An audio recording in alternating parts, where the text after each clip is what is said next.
circles trying to find the south. But if you're looking for the truth, you can find it out. NASA can't go to space, so we hit the roof. Get it, hit the roof. And it all came to light with 200 proofs. Now I'm just really sick of people lying to me. So when I tell the truth, don't come crying to me. Pick up the phone, get on the line with me. Line with me. Who you gonna call? Who you gonna call?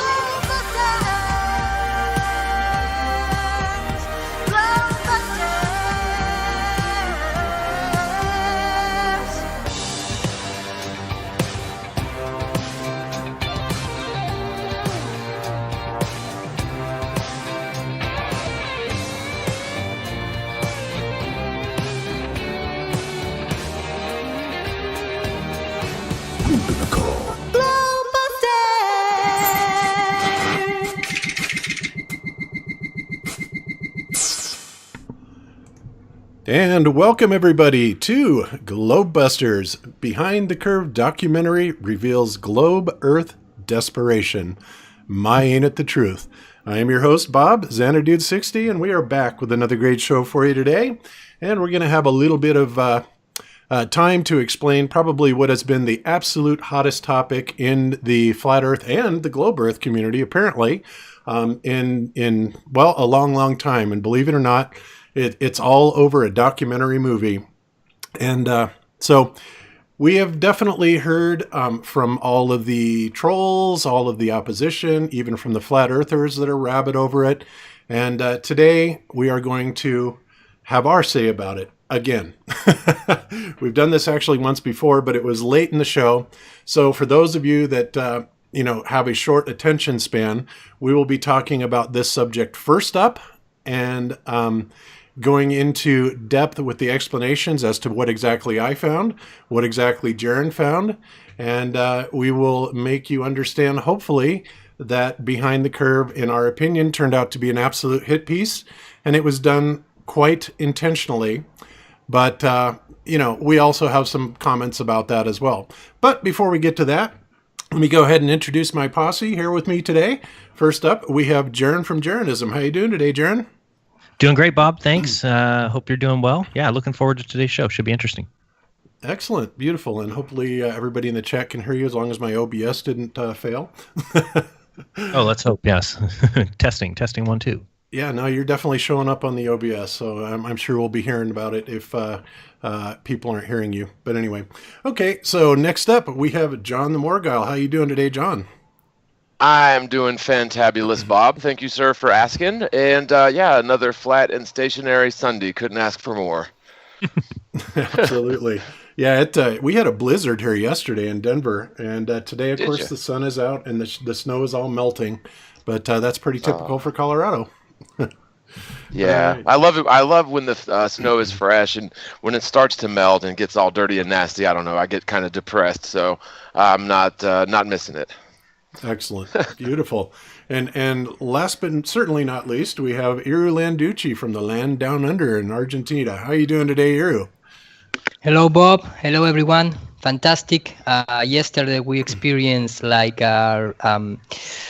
ice raining. I don't know which is the name. When in the middle of the summer you receive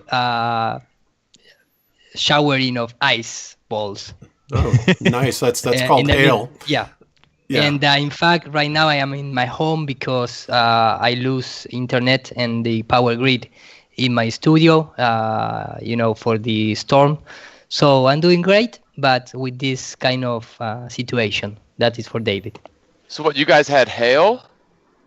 Yeah. Hail? Oh, wow.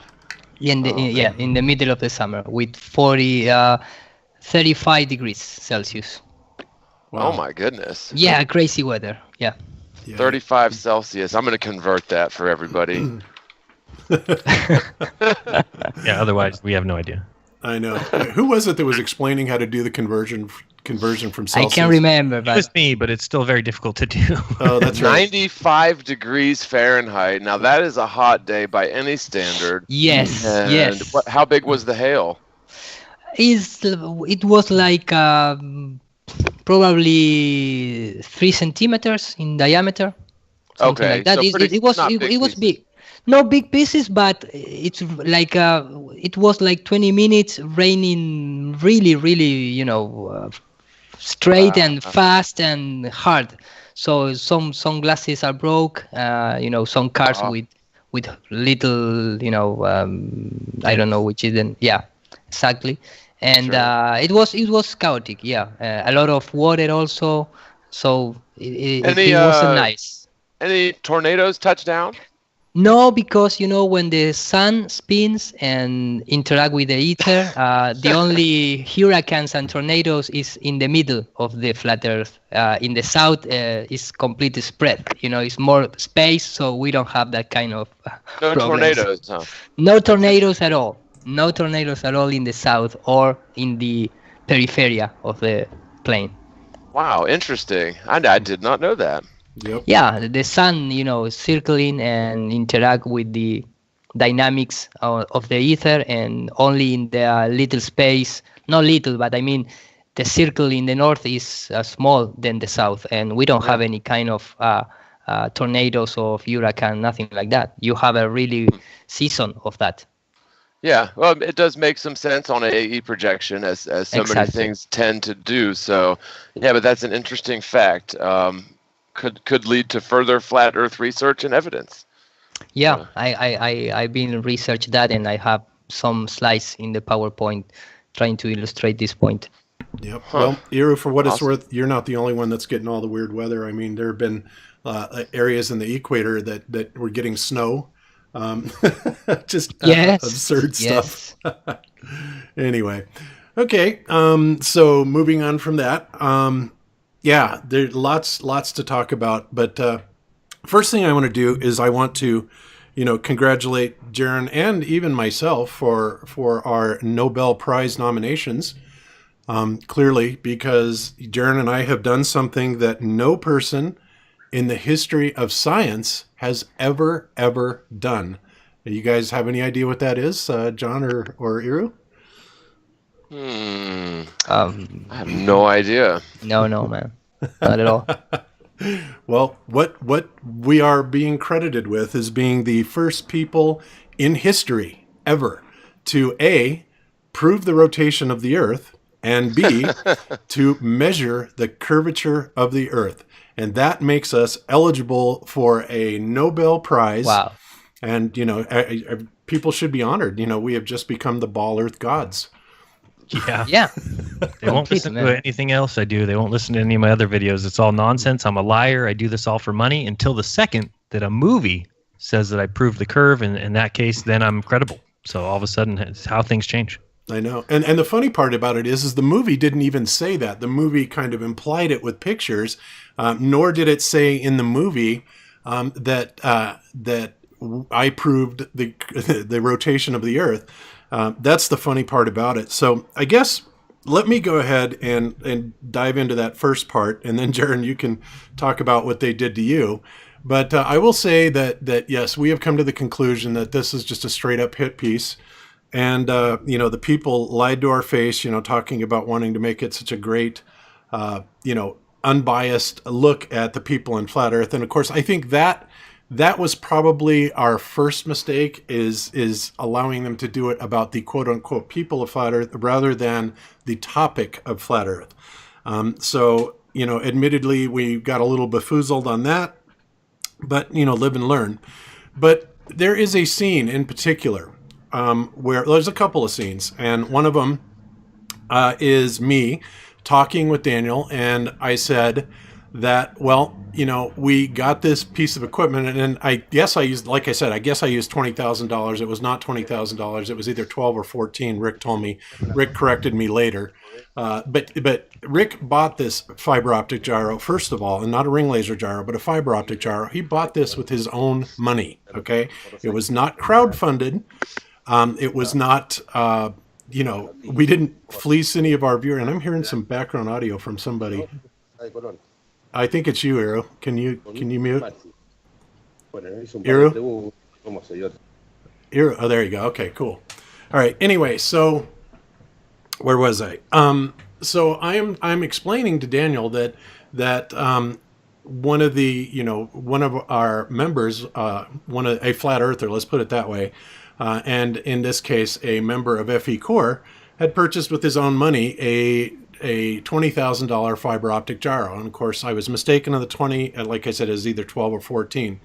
All right, so that aside, okay, and I said, we were looking, what we were testing for is to see if there was actually any rotation of the Earth, right? And I said, and what we measured is when Rick hooked up this gyroscope, it measured a 15 degree per hour rotation. It's like, which it did. This is absolutely, yeah, no problem, Miro. This is absolutely the truth. We did measure a 15 degree per hour rotation.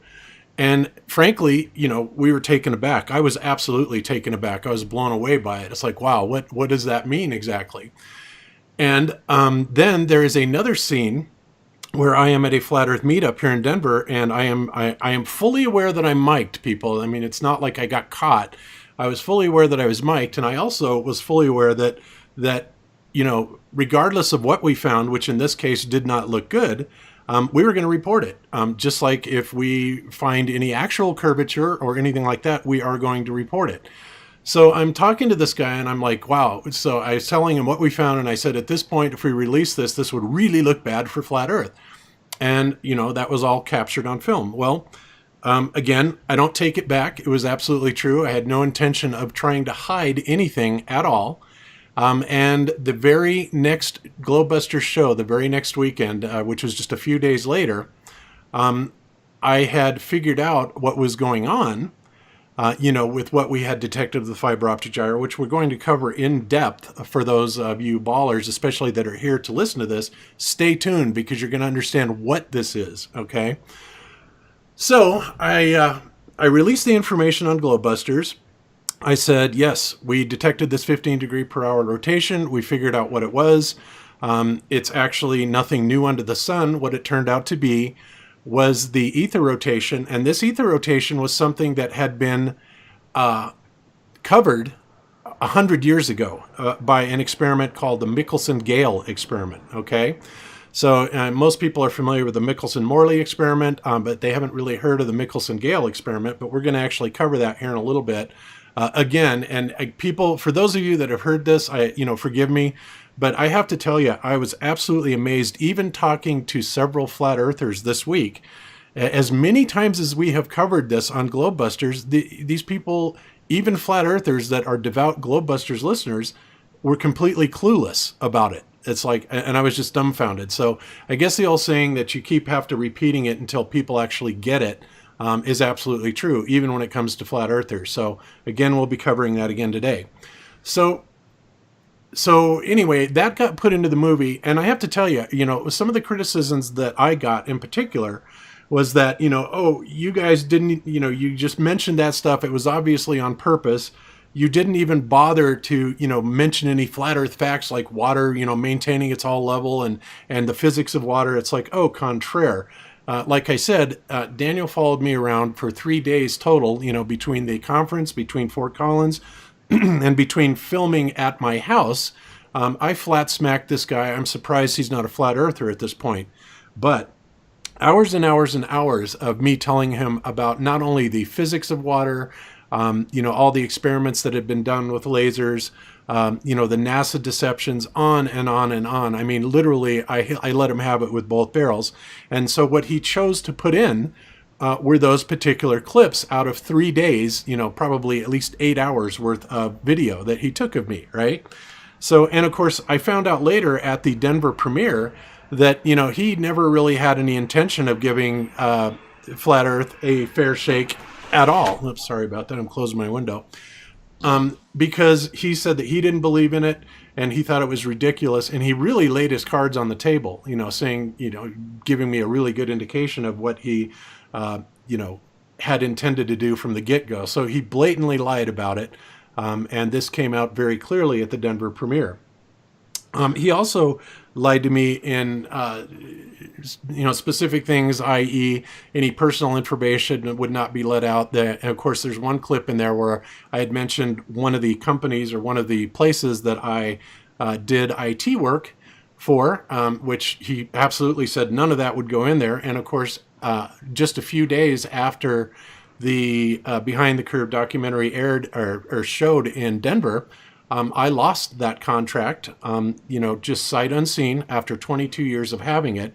Oh my goodness. Yeah, and that was a pretty substantial chunk of income. That smarted a bit because it was a township. It was a rather large town here in Colorado, and they just they said straight up exactly why, and they could not be associated with it. Bing, just like that. Ooh. So yeah, and unfortunately, Let me ask you a yeah. question, Bob. Uh-huh. Do you think that he was getting instructions from his producers to basically misrepresent you and only cherry pick anything that maybe had negative impact on what you were trying to prove? Well, or do you think it was all him, or what? Well, considering he is the producer, it was all him. He and Caroline. So he's the producer. Gotcha. Yeah, he's the producer. Caroline was the associate or assistant producer, whatever. They're co-producers. I never dealt with Caroline. I never even met her until the conference. But yeah, Daniel's just a snake, 100%. So that's basically my experience with it, and what it cost me personally. And yeah, I have to say that if I knew what I knew now, I absolutely would not do it again. But, again, I can't tell the future. I'm not a fortune teller. These guys seem perfectly credible and legitimate, like they were going to give us a fair shake. And, I was kind of torn between being a little bit paranoid of how we might be portrayed and the idea that I really wanted Flat Earth to get out there, and this was going to be a major production that would do it. Well, it definitely did it. And honestly, and I'll elaborate on this in a little bit before I hand it over to Jaron.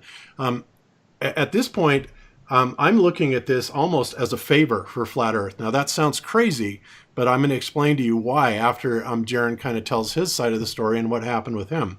But yeah, this is absolutely crazy. Yeah, go ahead, John. I would just say real quick that we're going to have to put our necks out a bit to get the truth, out to a wider audience. But, at the same time, we take it as a learning experience to, either have some sort of control over the finished product, or as Rob suggested, film everything if we're able to do that.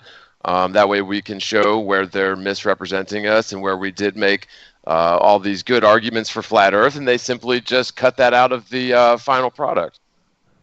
Yeah. And absolutely. Bob, for the beginning that the end product is gonna be screening in Netflix, or that was a surprise? Well, we had no idea because they were just making it. They had no idea who would buy it. Initially, from what I understand, it was sold to.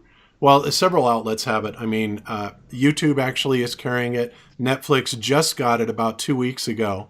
And before that, it was on Amazon Prime. So, but they had no idea who was going to buy it up. But obviously, what they did know, and this is something I have come to understand very well, is that they know damn well that if they would have painted Flat Earth in any type of favorable light whatsoever, that they wouldn't have been able to sell it to anybody. So, yeah. Again, wow. So anyway, I'm going to let Jaron kind of talk about his experience with this, and then we will carry on with the rest of the story. So Jaron, take it away, sir. Sure, yeah. Just real quickly, same thing happened with them, coming over my house and filming me and asking me questions. And like you said, Bob, I sat there with Daniel and talked for an hour or two, giving all the best points for Flat Earth, explaining the experiment, talking about what we were going to go and do.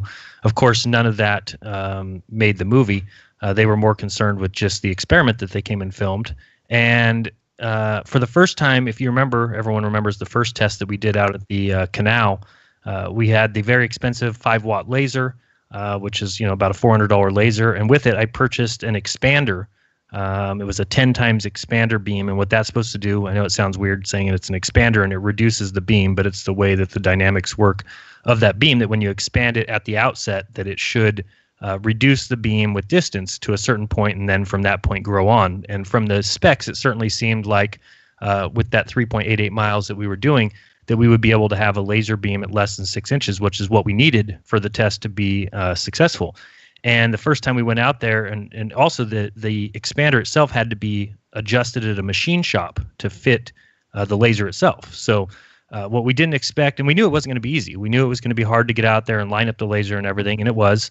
But what wasn't expected is that the expander, which had like a twist and screw kind of adjustment on it, but when we had the laser, and I know Bob will know this because he had a laser, that when you keep those lasers on for too long, they get extremely hot. And so, of course, we've got people lined up. Somebody's 3.88 miles away from me, and we're trying to get this beam lined up. And, of course, if I move it just a hair on my side or a hair back, that moves 10 or 20 feet on the 4 miles away. So we're there, and we're trying to line up this beam. And what we weren't paying attention to is that the power was on. Obviously, we needed the laser on to see how far it was moving. And it was on for a good minute or two, which is longer than I'd ever kept it on. And it actually melted the expander beam onto the laser. And so all of a sudden I couldn't adjust it anymore. And at that time we're like freaking out. We're grabbing tools. We're trying to do anything we can to now get this thing off the laser. Well, ultimately it wouldn't come off and the adjustment thing was stuck. Everything had melted. So it was like, oh, great. What are we going to do now? So that was kind of upsetting. And that's when we left that first experiment and said, okay, we'll try this again. I didn't sign any release form at that time. And then we went to North Carolina. And of course, like I said in the pre-show, those two were, constantly after me and, okay, what are your concerns about the documentary? And, we're really trying to portray this honestly, and we want to honestly portray your experiment. And so, eventually at the second time, and this is now, we went back to that canal, that I finally signed the release. And I said, okay, I had seen them both face to face. They had both told me that they wanted to deal honestly. And so at that point I believed them and signed the document. So then for the second test, when we went out there again, we were trying to do the laser. It was the same test. And of course, in the middle of that test, when we realized that the beam was not holding, down at the other side, they were saying, man, and I've got pictures of it, they're showing a blotch on this panel that we made. And the blotch is probably 6 feet big, 6 feet in diameter. And we needed the laser to be at 6 inches or less. So we were just looking at it like, man, this is not going to work. We're not seeing it. And then we just started saying, well, let's see what we can, remember we have these panels at certain distances away from each other. We've got now holes cut, a 6-inch hole at exactly the same height from the water level on all the panels. And so we started talking about, well, if somebody on the far end would hold a light, we would look and see if we could see it. And in the movie, you can see that they draw a picture. Of course, I had nothing to do with that. They draw a picture of what they think is going on. And they even talk about, I think it's 17 to 23 feet, where they kept talking about, well, if the light's seen at 17 feet or 23 feet, which makes no sense, because if you knew what we were doing out there, somebody was holding the light at their chest and then holding it above their head. So I was asking them, I said, where do you get 17 to 23 feet? That's a 6-foot difference. And if a person's holding a light at their chest and then above their head, you're talking about 2.5 or 3 feet. It's not 6 feet in difference. But anyway, we were taking many observations that night and looking through. And like I've said a million times, there was globe believers there. There was one particular, I can't remember his name, but he was right behind me the whole time. And we were both observing everything that we saw. And everybody that night walked away from the experiment kind of upset and just said, yeah, nothing was proven here. Even the globe believers that were there, that I talked to after, I probably stayed for an hour after the test just talking to everybody. And even the globe believers said, yeah, it's unfortunate nothing was shown here. There was kind of evidence of both sides, and we didn't see anything definitive. And then the specific result that they're talking about in that movie, when I look at the thing and I say, hold it up above your head, and all of a sudden we could see the light, and I say, interesting. We then tried to duplicate that result and couldn't get it to duplicate, which, if you believe in science, and then a one-time kind of observation is nothing. And there was also observations where we could see it at their chest. So it was really kind of weird. We thought we needed to redo this experiment again. We needed to go back to the drawing board and kind of come up with some ideas because it wasn't working as expected. And so I walked away from that thinking, well, I doubt this will even make the movie. It was unfortunate because I know that they flew out there and that there was this camera crew out there. And I thought I felt more embarrassed about the fact that I thought that we'd be able to do this experiment and it be good, and it didn't end up being that way. So I really thought, well, there's no way this will end up in the movie, other than if they just show, oh, look, this guy is failing at his laser. At first it melted on this thing, and then the second test they went and did, nothing was proven either. So when I heard that the movie was coming out, that's what I expected to see. I was like, oh man, they're just going to bury me by showing, hey, this guy goes out there and fails at doing this test. That's what I thought. And I was upset at that. I was already upset at myself for it. I said, man, what am I going to do? I couldn't have couldn't have foreseen these results. And so I kind of got over it and just said, well, if they put me in there and they make fun of the fact that, hey, here's this guy thinking he can do this experiment and look, he failed, that would have been one thing. So when I did see the actual full movie and saw what they did, I mean, I was furious because overall, I even thought that it was a decent movie, coming from I guess you can call me a video maker, a movie maker, right? And so from somebody who understands documentaries and movies, and I thought that they did a decent job. The movie is beautiful. I thought that they did a good job at making a movie. It wasn't a documentary. And then when I saw the very end, I was furious. I said, man, they just completely misrepresented this 100%. They took one little observation out of the middle, put it at the end of the movie. And I don't know what I expected. I don't know if I expected flat earthers to understand that. What I didn't expect is for globe earthers to jump on it as if Jaron proved the curve, because clearly that's a movie. It's not a documentary. It didn't show you the experiment, didn't show you all the observations. And so the most upsetting thing about that, and I'll finish off with just this, the most upsetting thing about the whole thing was originally when they had called me and said, hey, this is, Daniel and Caroline, and we heard that you're doing this experiment. We're also making a movie called I don't know if they even had a name at that time. It was just, we're making a documentary, and we wanted to know if we could come film your experiment. And I said, oh, yeah, sure, that'd be great, and who's coming to film it? And they said, oh, we got a whole camera crew. I believe they even told me they would have somebody there with a drone. And I was like, yes, this is beautiful. We're going to go do this experiment. Now I don't have to worry about filming it because these guys will film it. And I asked them, well, would I be able to get some of that footage so that I can show my subscribers that we did this test? And they said, yeah, sure. We have to sell the documentary first and blah, blah, blah, blah, blah. And I said, well, that'd be fine. Whenever you get around to getting me the footage, I'll be able to show people exactly what we have. Now, at that time, again, we didn't have the test yet. We didn't know what we were dealing with. So when the test came and went, and then I saw this movie for the first time, if you guys remember the bootleg that came out, that's what I first saw. And it was kind of cut up and didn't even show, if I remember right, it didn't show the end of the movie. So I still had never seen the end scene. I'd heard Mark Sargent or Patricia tell me about it, but I had never seen it. And so, yeah, what I expected was to get this footage and be able to show people. I said, well, if they did that, if they really misrepresented the experiment, well, then I'll just get this footage from them, show everybody, and it will be clear. And in fact, it's kind of like what you said, Bob.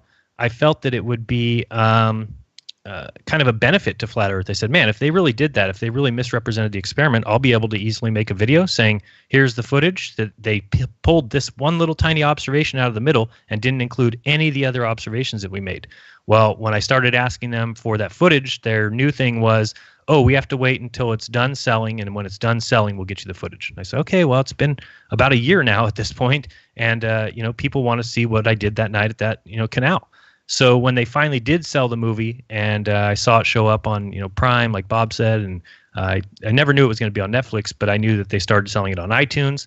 That's when I said, okay, now that you've sold the movie, can I get the other bit of footage? And they told me, no, there's contractual obligations now that says that they can't release any of the footage. Now, I'm not going to call them a liar for that. That might be true. I could see that being a possibility, and this is what I've asked them to put in a statement. Hey, if that's true, just write that in a statement, and I think the problem that they have with writing that in a statement is if it's not true, they don't want to state that, right? They're not going to come out and say, oh, we can't turn in this other footage if that's not really part of the contract.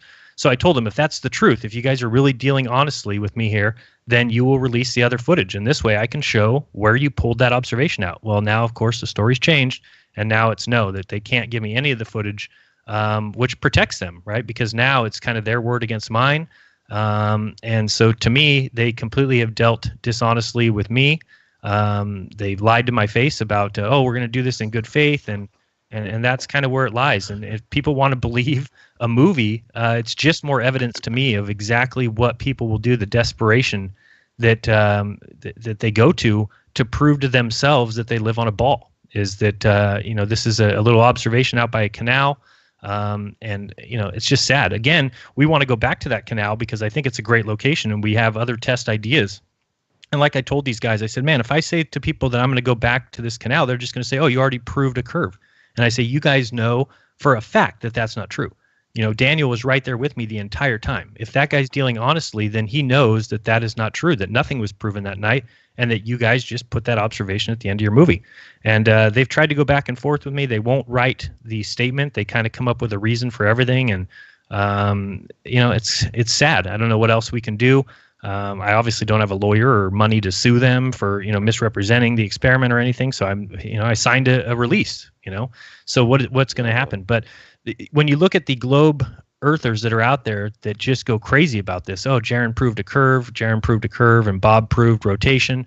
It's just sad because it shows you that these guys who go around telling everybody I'm a liar, I do this all for money, that I don't even believe in the flat earth, and that's what they go around saying. And then the second that some movie comes out that says in one little scene at the end that Jaron said interesting when there was an observation made, people will take that and run. So it's just really sad that they can't even go to their own scientists to find the proof because there is none there. That now they need to piggyback on this movie and this movie claiming that Bob and I have proven something that wasn't proven, and pretty sad.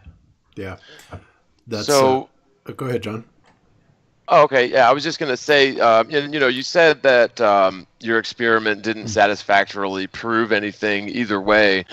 And, for those sort of few mile or even the several mile observations of ships over the horizon, in my opinion, they don't prove flat Earth. But what it definitely does prove or debunk really is the whole globe Earth shtick or the globe Earth claim that, over several miles, ships disappearing bottom up, or the bottoms of lighthouses being cut off by the horizon.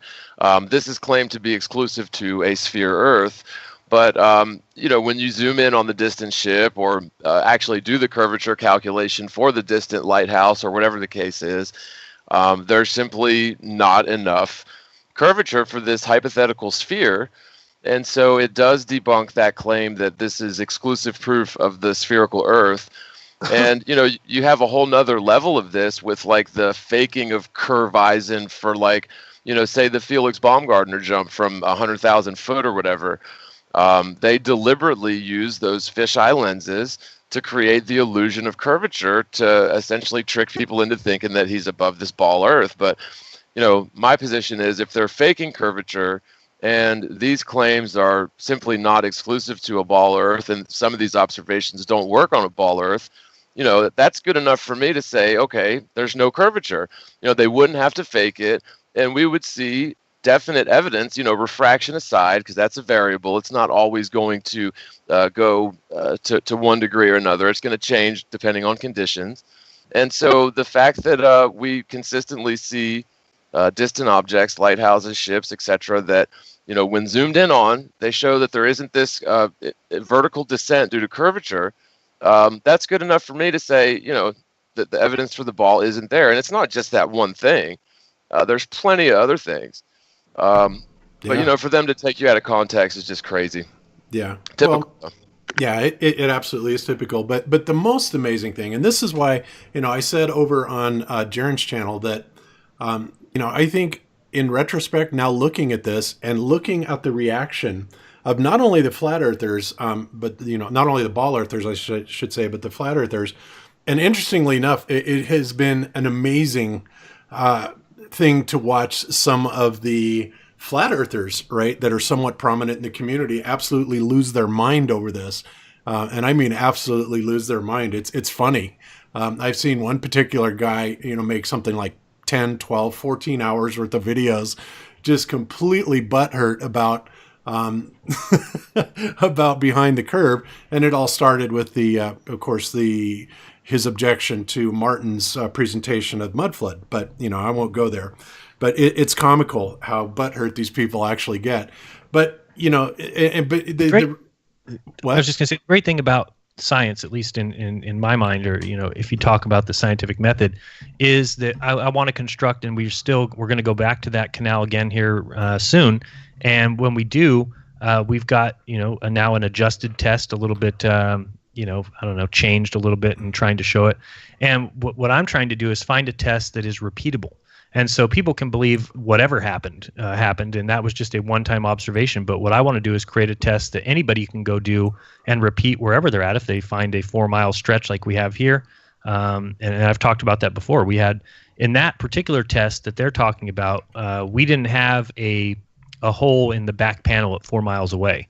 And so you had somebody standing in front of a panel with a light where they're basically lifting it up and holding it at their chest and holding it high up. And that kind of doesn't really encapsulate what the test needs to be. And so we've redesigned it where we've got these 4 panels, and the final panel at the back will just have a hole in it, about a 6-inch hole, and somebody will stand behind it with a light. So what we're trying to do is, if you picture these 4 panels, one at the camera position, then one at 1 mile, one at maybe 2.5 miles, and one at 4 miles. And then what you do is you cut a hole the exact height above the water surface on each panel. So I think what we did there was 15 feet. So if we measure exactly 15 feet from the water surface, cut a 6-inch hole in the panel, then we go to the next panel, do the same. And as soon as we do that, we're going to shine a light through that hole. Now, at that point, it'll be very easy for the camera to see, no matter whether it's a globe Earth or a flat Earth, right? You'll be able to see that second panel light very easily. Then we're going to go to 2.5 miles, do another panel, measure another 15 feet from the water surface, cut another hole. And at that point, if we stick that light behind that third panel and the camera can see it, there's a problem for the globe Earth. And then we're even going to take it one step further and go to that far panel at 4 miles, cut another hole 6 inches in diameter, 15 feet above the surface of the water. And if you picture, remember where that camera is at the first panel. If it's looking 4 miles away, well, that should be a 10-foot drop, meaning that hole where we're going to be shining a light through needs to be actually 10 feet below the original hole. So obviously right there you can see the problem. If we shine a camera through that hole and it's able to see the light behind that fourth pole or that fourth panel, then the surface of water is flat. Now again, if we found there that we can't see the light at that 4 mile post, well, then we'd go back to the 3 mile post and see if we can see it there. And then it would be something that's repeatable, where we can say, okay, anybody go out to any river, any lake, anywhere where you can get a 4 mile stretch. And all you need to do is create these panels. And when you're close, you don't even have to be over water. You can be next to water. For instance, I'm sure all over the world, there's tons of stretches of 4 miles of beach, right? So it's just a 4 mile straight stretch of beach. And you can actually do this test next to the water if you're able to get a good, I think it would be better to do it next to a lake because you don't have, waves and swell. But that's why we want to do it at this canal, because that's the easiest part of the test, is measuring the distance from the water surface that you're cutting the hole in those panels. And again, it wouldn't look much different on each panel because it's going to be about the same, 15 feet from the water surface. But again, with any kind of a drop, you would not be able to see that light. And like I said, in that movie, there was results for both. There was times, now again, I don't even look at it as a good test. It was something that we thought of on that spot because the laser wasn't holding its beam. And remember, we were going to try and see where that beam hit that far panel. So there was no hole in the fourth panel. There was just a panel there. And then we had somebody standing in front of it trying to raise and lower a light at their chest and above their head. So with the revised test, putting a hole in that panel, it would really prove whether or not we can see straight. Because if you can see through those holes, through 6-inch holes for 4 miles of stretch, and you can see a light at the other end, well, then there is no curvature of that water. And if you can't see it, well, then it would definitely lead to the belief that the water's curved. So I still think it's a great test. They just misrepresented it and took the observation and said, oh, no, Jaron proved a curve. If that's true, if what they're saying is true, then when we go back and do it again with this revised test, then we're going to show that again. And then if people think I'm going to hide that, then they're kidding themselves. That's the kind of test that I want, where this is where I can go out and say, hey, this is the test we did. This is the setup. Somebody else go out and duplicate it and see if you get the same results. And either way, if it's a curve result, then I have no problem admitting that okay, it looks like our tests are proving that the water has curvature over the stretch of 4 miles. I have no problem admitting that at all. So when people come out and say Jaron's lying, he's hiding the results, it's like, what are you talking about? There is no result. Nobody saw any result that night, and nobody walked away from that. That's the saddest part of the whole thing, is Daniel, who was right there in the middle of what was 20 people or so at this experiment, or I don't even call it an experiment, it was just an observation. But there's about 20 people there, and we all walked away and said, man, nothing is proven, even the globe Earth believer. So the only person that was at that observation who took anything out of that was the producer of the movie, who said, I'm going to take this out of sequence and I'm going to put this at the end of the movie and try and show that he showed curve. So, to me, it's just indicative of exactly what's going on here. And it's I didn't do my due diligence, Bob. I don't know about you, as far as researching these two, because they both made some questionable movies in my mind, and Caroline being one who actually made a video about the absurdity of people who claim that Sandy Hook didn't happen or didn't happen as we were told. If I would have known that, I would have definitely felt a lot differently about being in a movie she was producing, right? Yeah, absolutely. That's crazy, because if you just look slightly into Sandy Hook, the official story has so many holes in it, and the so-called conspiracy theories about that have a lot of merit. I mean, there's some definite fishy stuff going on from A to Z in that instance, and for someone to just categorically make that statement, then anyone who questions that is crazy.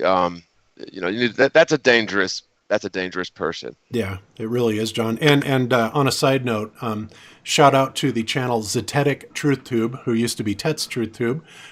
Speaking of Sandy Hook, he just released a documentary about Sandy Hook this week that is absolutely over the top great. It's awesome. There's a link on his main channel, Zetetic Truth Tube, to his backup channel, because as we all know, anybody that talks about this particular subject is usually winds up getting their channel taken down. So I will put it in the show notes afterwards.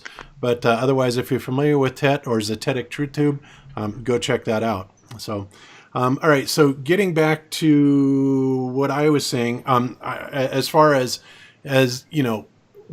my observations of these people that are coming onto my channel and in my comments section, and I'm sure that most flat earthers are getting this nonsense of globebusters, prove the curvature and the rotation.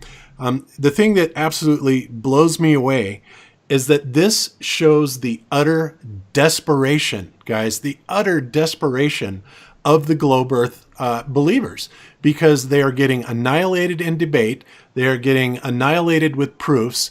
They will not and do not go out and do any experiments that are showing conclusively that there is curvature, unless you want to, call what Soundly does. Well, it's not an experiment, but it's a ridiculous observation that he draws entirely incorrect conclusions from. They are not doing anything like this, unlike, the flat earthers, what Jaron was attempting to do, what Fe Core and Rick in particular was trying to do with the fiber optic gyro, what Dr. John D is trying to do in his experiments. We'll be covering that a little bit later on in the show. We are absolutely killing these people, and all they can say is refraction, bruh, refraction. And not only that, they've got the entire model of refraction wrong, backwards, completely backwards. It would work far better on a concave Earth than on the convex one, but that's a whole nother story. But so they come in and they're proof, and they're absolutely rejoicing with glee, because now all of a sudden globebusters and Jaronism have credibility. Because of a complete misunderstanding of what they heard on Behind the Curve. They completely misunderstood what I said when I made it very clear that somebody else had done the test. I did use the term we, absolutely yes, but that's only because, like I said, in the context of Fe Core, Rick is a member of Fe Core. Fe Core, by the way, did not purchase this gyro or anything like this. It was a private party individual all the way. We discussed it, for quite some time, but that's the whole thing. They completely took what I said out of context, then claimed that I proved the motion and rotation of the Earth, which was utterly wrong. And all you have to do is go back and listen to it very carefully. But that just shows, like I said, the utter desperation that the ballers have.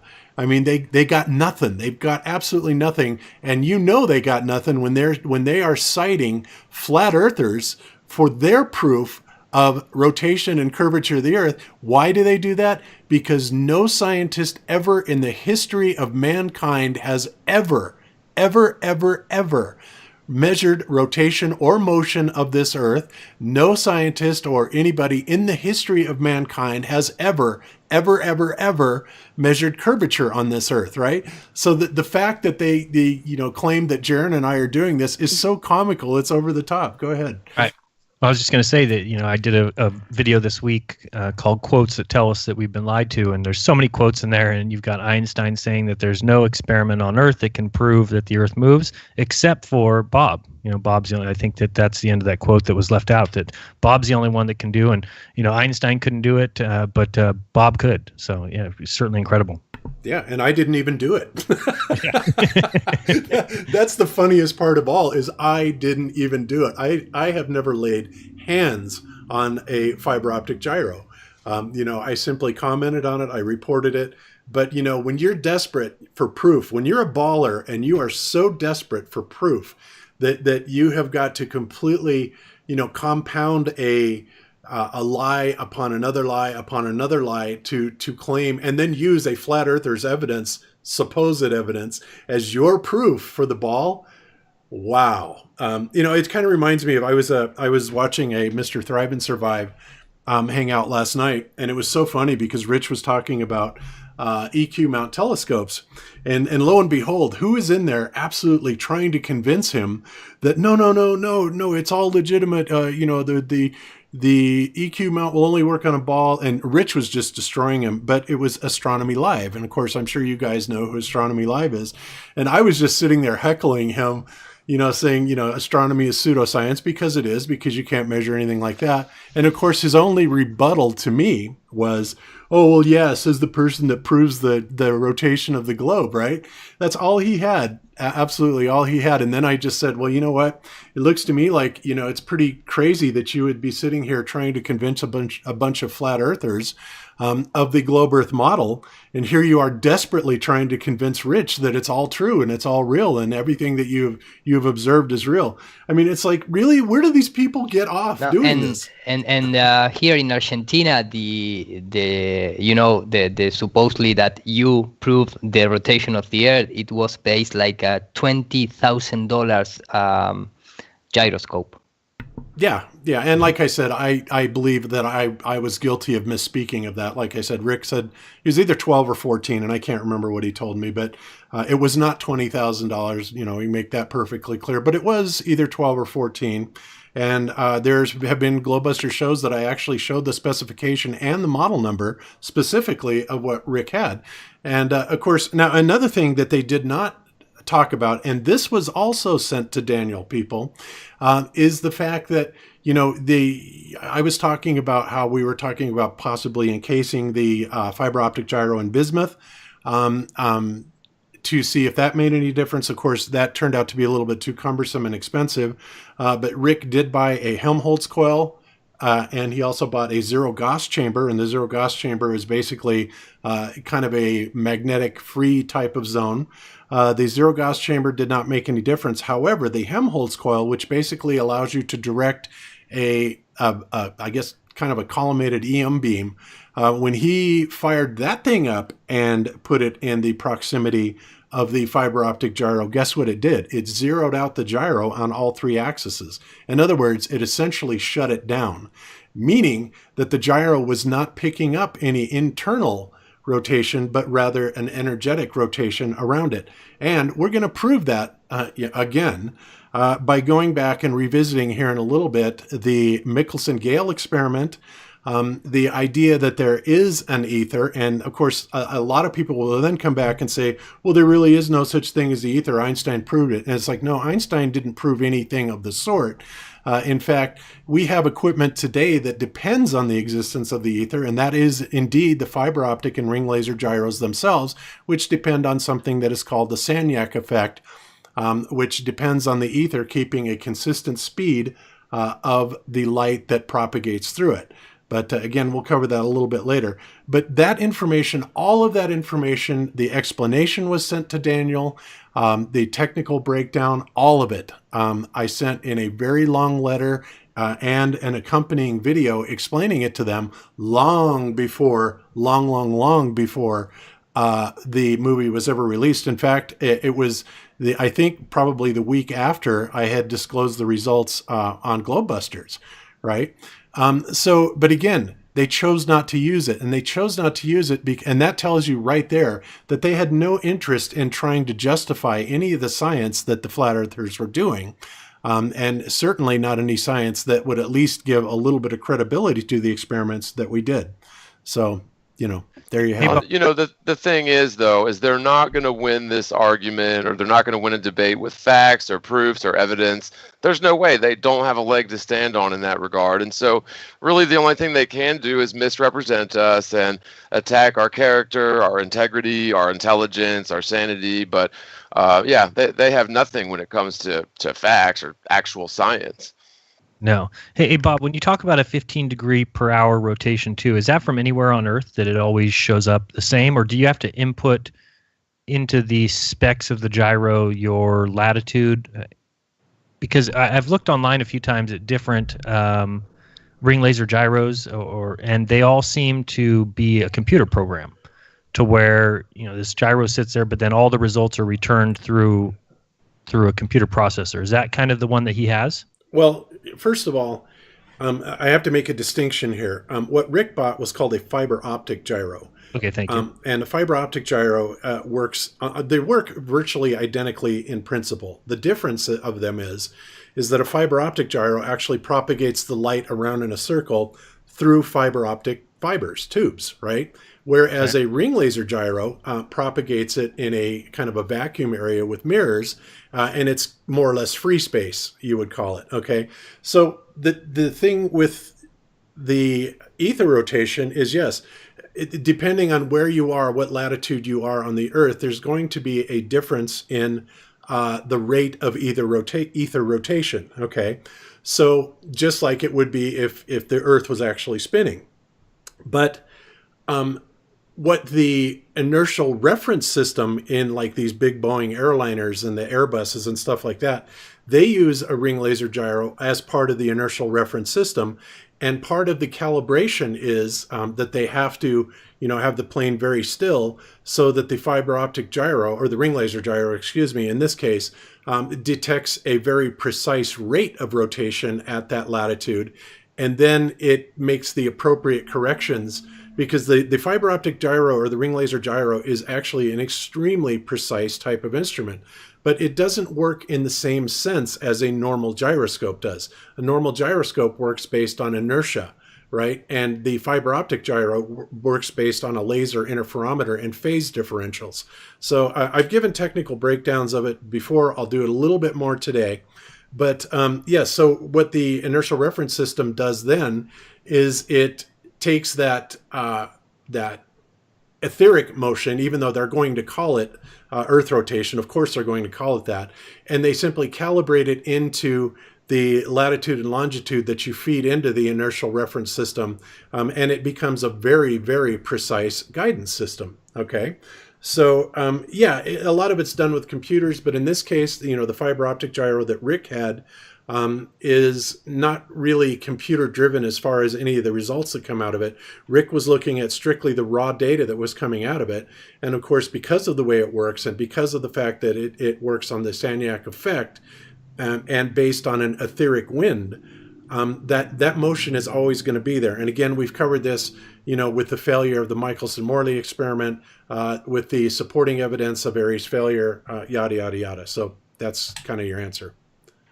All right, yeah, because I guess what I'm confused about, and I'm going to do a video this week on the Foucault pendulum, because I've been really looking into that, and the more that I see that, I can't understand how, if we're on a spinning Earth, well then, no matter where you're at least in my opinion, you would be spinning around once per day. And so I find it shocking that the Foucault pendulums that are all over all vary based on where they're at, how fast they actually see this movement. They don't see... I think I read it the other night, but some locations, like around where I'm at, 30 degrees or so, it takes 2 days for the pendulum to actually make a complete turn. And if you're up a little bit higher north, it's 1.4 days, which is just baffling to me. I'm not sure how they even rationalize that. And I know you can take the formulas and you got to take the sign of your latitude. And of course, that's where it gets into pseudoscience, in my opinion. When the actual apparatus that you're using to test it, you need to add, all these mathematical equations and formulas to get it to come out to what you want it to be. I was just wondering what the fiber optic gyro is, if the same is true. I would assume that no matter where you put it, that you would see this 15 degree per hour change. But you're saying basically that it is dependent then on latitude as well. Yes, it is, because obviously, just like if it was on a Earth rotating, there would be different velocities, relatively speaking, at different latitudes. The same goes for the ether, but the ether is actually part of, to give you an example, the way that they ultimately proved that the Michelson-Gale experiment, one of the ways, I should say, that they proved that the Michelson-Gale experiment was reading this etheric wind around the Earth and not the rotation of the Earth within it, was to do an experiment called Airy's failure, which was a very, very simple optical experiment involving a telescope and putting water in the front of the telescope. And the idea of it is that if the Earth was rotating, then the starlight coming into the telescope, after you filled the telescope with water, you would have to tilt the telescope a little bit further forward to meet the oncoming light, because the light is actually being slowed down as it propagates through the water. Now, the opposite, of course, of that is if it is the starlight or the stars above the Earth that are moving, then the starlight is already coming in at the correct angle. And so there would be no difference. You would not have to tilt the telescope any more or any further towards the starlight, because it's already coming in at the correct angle, right? And of course, the result is that George Biddle Airy, the astronomer royal, did not have to tip the telescope any further forward, which conclusively proved that it was the light of the stars that were rotating above us. And of course, this is the very same energy that I talk about, the heavenly or the etheric energy that everything propagates through. Now, a lot of people, like I said, are going to say that, well, the ether doesn't exist. But, not only does the Sagnac effect completely disprove that and the idea that fiber optic and ring laser gyros are in existence, but I have several papers here, and I'm going to show some of them that absolutely talk about the ether and what they have discovered here in the 21st century about it. So science is very much talking about the ether, and it absolutely exists. Of course, they try and obfuscate and make it seem like it's something else, but that's just their song and dance. And let me ask you a little question, because I didn't find any evidence of being a focal pendulum in Ecuador, in the country Ecuador. Am I correct, or maybe I just simply I don't found it, but it is in reality because we have a lot of pendulum. It doesn't work at the equator. Yeah, it work, but it maintain one axis. Correct. So we have a lot of pendulum up of the equator and down of the equator in the globe model, but the only place that you can corroborate, if you want to see in that way, these two propose is having the third one showing us that in the equator the pendulum keeps one axis, but there is any in the equator. They just draw a line and show you a tourist trick, putting water from a basket into another basket and saying, okay, here is the Coriolis effects. No, show me a pendulum also there, because that is just a tourist trick, Right. Well, so why there is any? It's all a tourist trick, even the Foucault's pendulum, because as in the video I'll do, which will be pretty funny, because I've got a PDF owner's manual of the Foucault pendulum that they sell on Amazon for, I think it's $6,000 or $7,000. It's in a glass case and it's got all the, everything set up for you. And in that owner's manual, it tells you about, how to start the pendulum. And it says, if the thing starts swinging in the wrong direction, just stop it and start it again. It's like, yeah, no, in fact, Ernest Mach talks about the fraud of the focal pendulum, and like you said in the video of the quote, if the focal pendulum was so amazing, nobody doubts and nobody's going to create the theory of relativity. Nobody is going to test it with Michelson-Gale, Michelson-Morley experiment. Nobody is ever going to doubt anymore about the rotation of the Earth. Right. Again, why would Einstein say that there's no experiment that proves that the Earth moves if he knew about the Foucault pendulum? Yeah, but, in fact, the same guy that created that, the Foucault pendulum, is the same guy that created the gyroscope. Yeah, exactly. Yeah. And it's because nobody believed that bullshit of the focal pendulum. They say, let's keep this into tourist thing. Weren't there gyroscopes or something similar to gyroscopes found in use by like the ancient Chinese or maybe even like the Vikings? That I'm not sure of. No, I mean, I guess. Go ahead, Bob. I was going to say the person that first actually used this, especially to quote unquote prove Earth rotation, was Leon Foucault again. Was it? Yeah, about 175 years ago. And what he did is he claimed that there was a drift on it. And of course, we have never been able to replicate that even with our 21st century gyroscopes.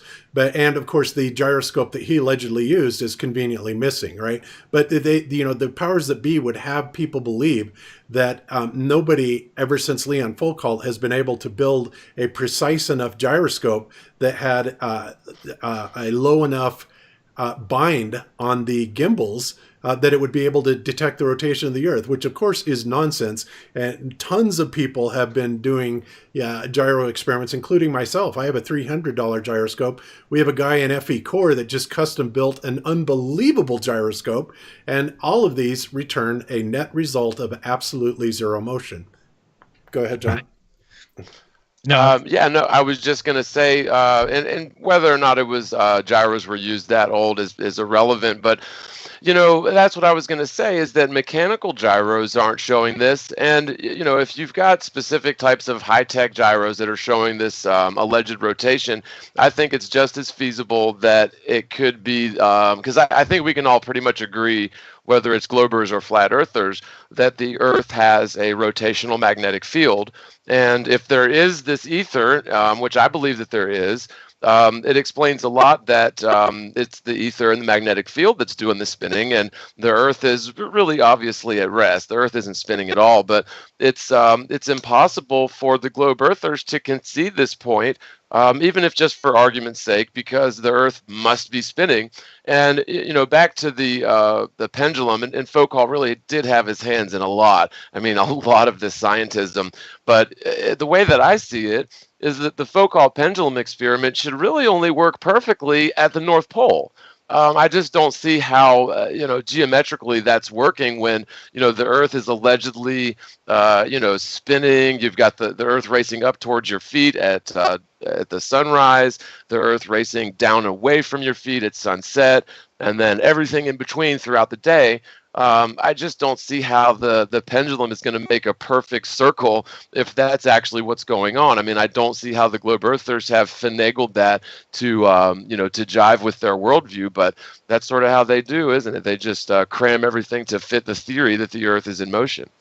Yeah, and it certainly seems like if you pulled back a pendulum and let it go, the percent chances that you released it perfectly straight would be pretty rare, right? So any way you release it, it's going to have a tendency of one direction. And then what it's got a magnet down at the bottom that every time the ball bearing or whatever it is that crosses that magnet, it gets an extra push. And this is the way that they can remain, perpetual, that they don't ever have to stop. But then in my mind, I'm like, well, then wouldn't it just keep pushing it in whatever direction that you sent it, And then when you read this PDF manual and it gives you all the troubleshooting for the Foucault's pendulum, it has like a fine adjustment tangent screw where if it's spinning too fast for your location, you just adjust the screw. And then so I'm like, this is what people have gone to. This is science by numbers. Right. It's so funny. I mean, you see this with all sorts of so-called science where if you don't get the experimental results that match with really the ancient results, then you just sort of start over and maybe give it a little bit of a tendency in the direction that you need it. I mean, it's just absurd. Right. And if anybody doesn't think that's possible, I mean, I'm sure you could take a ball bearing with a magnet underneath it and swing it at a certain speed, and then you just adjust the little tangent screw to slow it down if you need to, and then you look up online and see what should it be spinning at my latitude. It should be spinning 1.4 times a day, and you just get it till it's doing that, and then you have your case set up, and then children can come in to your classroom or to your museum, and you show them, hey, look at this Foucault's pendulum. It proves that the Earth spins, and they'll all believe it because it's science, right? And nobody knows that all the adjustments that needed to go in, and it says if it's spinning the wrong direction or if it's going the wrong direction, to just grab it and re-release it again, start it over. I mean, it's just ridiculous that those things are involved in what is supposed to be a scientific experiment that proves that the Earth spins. It's sickening. Did we say science? I meant lions. There you go. Lions. Yep. And just so you guys know, and now I want to. I've been showing this document here for the last couple of minutes. Oh, geez, have I not shared my screen with you guys? I have not. Holy No. cow! I've seen it. I'm sorry. Let me do that. Okay. Now you guys should be able to see my paper. Yes. Yeah, I believe Okay. so. Okay, cool. So what this is now, granted, this is from the Journal of Applied Physics, right? But of course, in this chart, they're going to claim that it is the Earth motion in the continuum ether, which was completely debunked by Michelson-Morley. But the point that I'm making here is that they are absolutely acknowledging that the ether exists. And get a load of this, guys. And here's the really comical part about it. They don't really go back and they try and obfuscate the whole idea about what happened with the Michelson-Morley experiment. But if you look at some of these velocities, right, of the speed through the ether, right? Now, remember, Michelson-Morley returned what was called a null result when it was trying to measure the speed of the Earth at 67,000 miles per hour, allegedly, through the ether. It came back as a null result. They got a little bit of a trickle hit, but what that was the rotational etheric energy that was cutting perpendicular across the arms of the apparatus, right? They never even came close to measuring the Earth's velocity of 67,000 miles per hour through the ether around the sun. And of course, it only stands to reason that they also did not measure any of these other predicted ether speeds through the Michelson-Morley apparatus or any other laser interferometer device that is in existence today. It doesn't exist. There is one motion and one motion only that is detected in the ether, and that is that 15 degree per hour rotation. No other motion, none, exists and has been picked up by any of these interferometers. And as you can see with these rates that we're looking at here, this would easily be well within the detection threshold of any of these fiber optic or ring laser gyroscopes or any type of laser interferometer. But the point is, there's only one thing that's picked up, and that's that 15 degree per hour or 1,040 mile per hour, roughly, rotational speed of the ether, or they would like to call it the Earth. So it's completely incongruent, and yet at the same time, they're completely acknowledging the ether here. When Einstein said, "Oh, no, it doesn't work," and Einstein admitted himself that if the ether existed, then relativity was complete bunkum. So just wanted to point that out. So, all right. It's funny because I'm working on a video right now. I'm hopefully going to finish it up this weekend, but maybe not. Anyway, but the topic of Einstein comes up a lot because that one man. I mean, can you think of any other theoretical physicist that just became a household name and still to this day, decades after his death, is such a household name in theoretical physics? And, the guy never really did much. I mean, in terms of inventions that bettered humankind, really you can't point to much. But he is arguably the most famous theoretical scientist ever. And, anytime that the media is pushing somebody like that, I like to say he's the boy band of science. Anytime the mainstream is pushing something like that, I tend to sort of run the other way. Yep. Okay. Yeah. Oh, and thank you to Karen B, who just sent me this document. Apparently, John Serson invented the first gyroscope, nicknamed the whirling speculum, in 1743. So I didn't know this, but like I said, it talks about one of these advancements assisted in the measurements of the Earth's rotation. Leon Foucault successfully used the gyroscope in 1852. In this scientific endeavor, and he was able to measure the Earth's rotation for a full 8 to 10 minutes before it yielded to the forces of fiction. Yeah, sure he was. Interesting. We haven't been able to replicate that anywhere at all today. Was that friction or fiction? Fiction. It's got to be. Fiction. So thank you, Karen B, for that. Oh man, that's hilarious. Okay. Let's go back to. All right, we're still doing this now. If you did, Jaron, do you have any more comments, or Eero or John? Because I want to kind of go into a little bit technical and just just play these a few minutes of these Malcolm Bowden videos that explain very easily and clearly what's going on with the ring laser gyro. I also have directly from Honeywell, using Honeywell materials, I should say, an explanation of how the ring laser gyro actually works and how it actually uses the Sagnac effect. So I've got all that queued up, but I can wait if you guys have anything more to say about this. Otherwise, we'll move on to it. Well, Eru dropped a image in the chat there. I don't know. Did you want to talk about that, Eru? Oh, he's on mute. All right, never. Eru. We can't hear you. He'll talk about it after. Gematrix, the elite code. Okay, well, he can talk about it. Interesting. Well, and it really looks like the entire reason for Einstein's overnight, meteoric rise to scientific stardom is a direct result of these very experiments that showed evidence that the Earth was at rest. And so there is a quote that's attributed to Einstein where he basically says, if the facts don't match your theory, simply change the facts. I'm paraphrasing.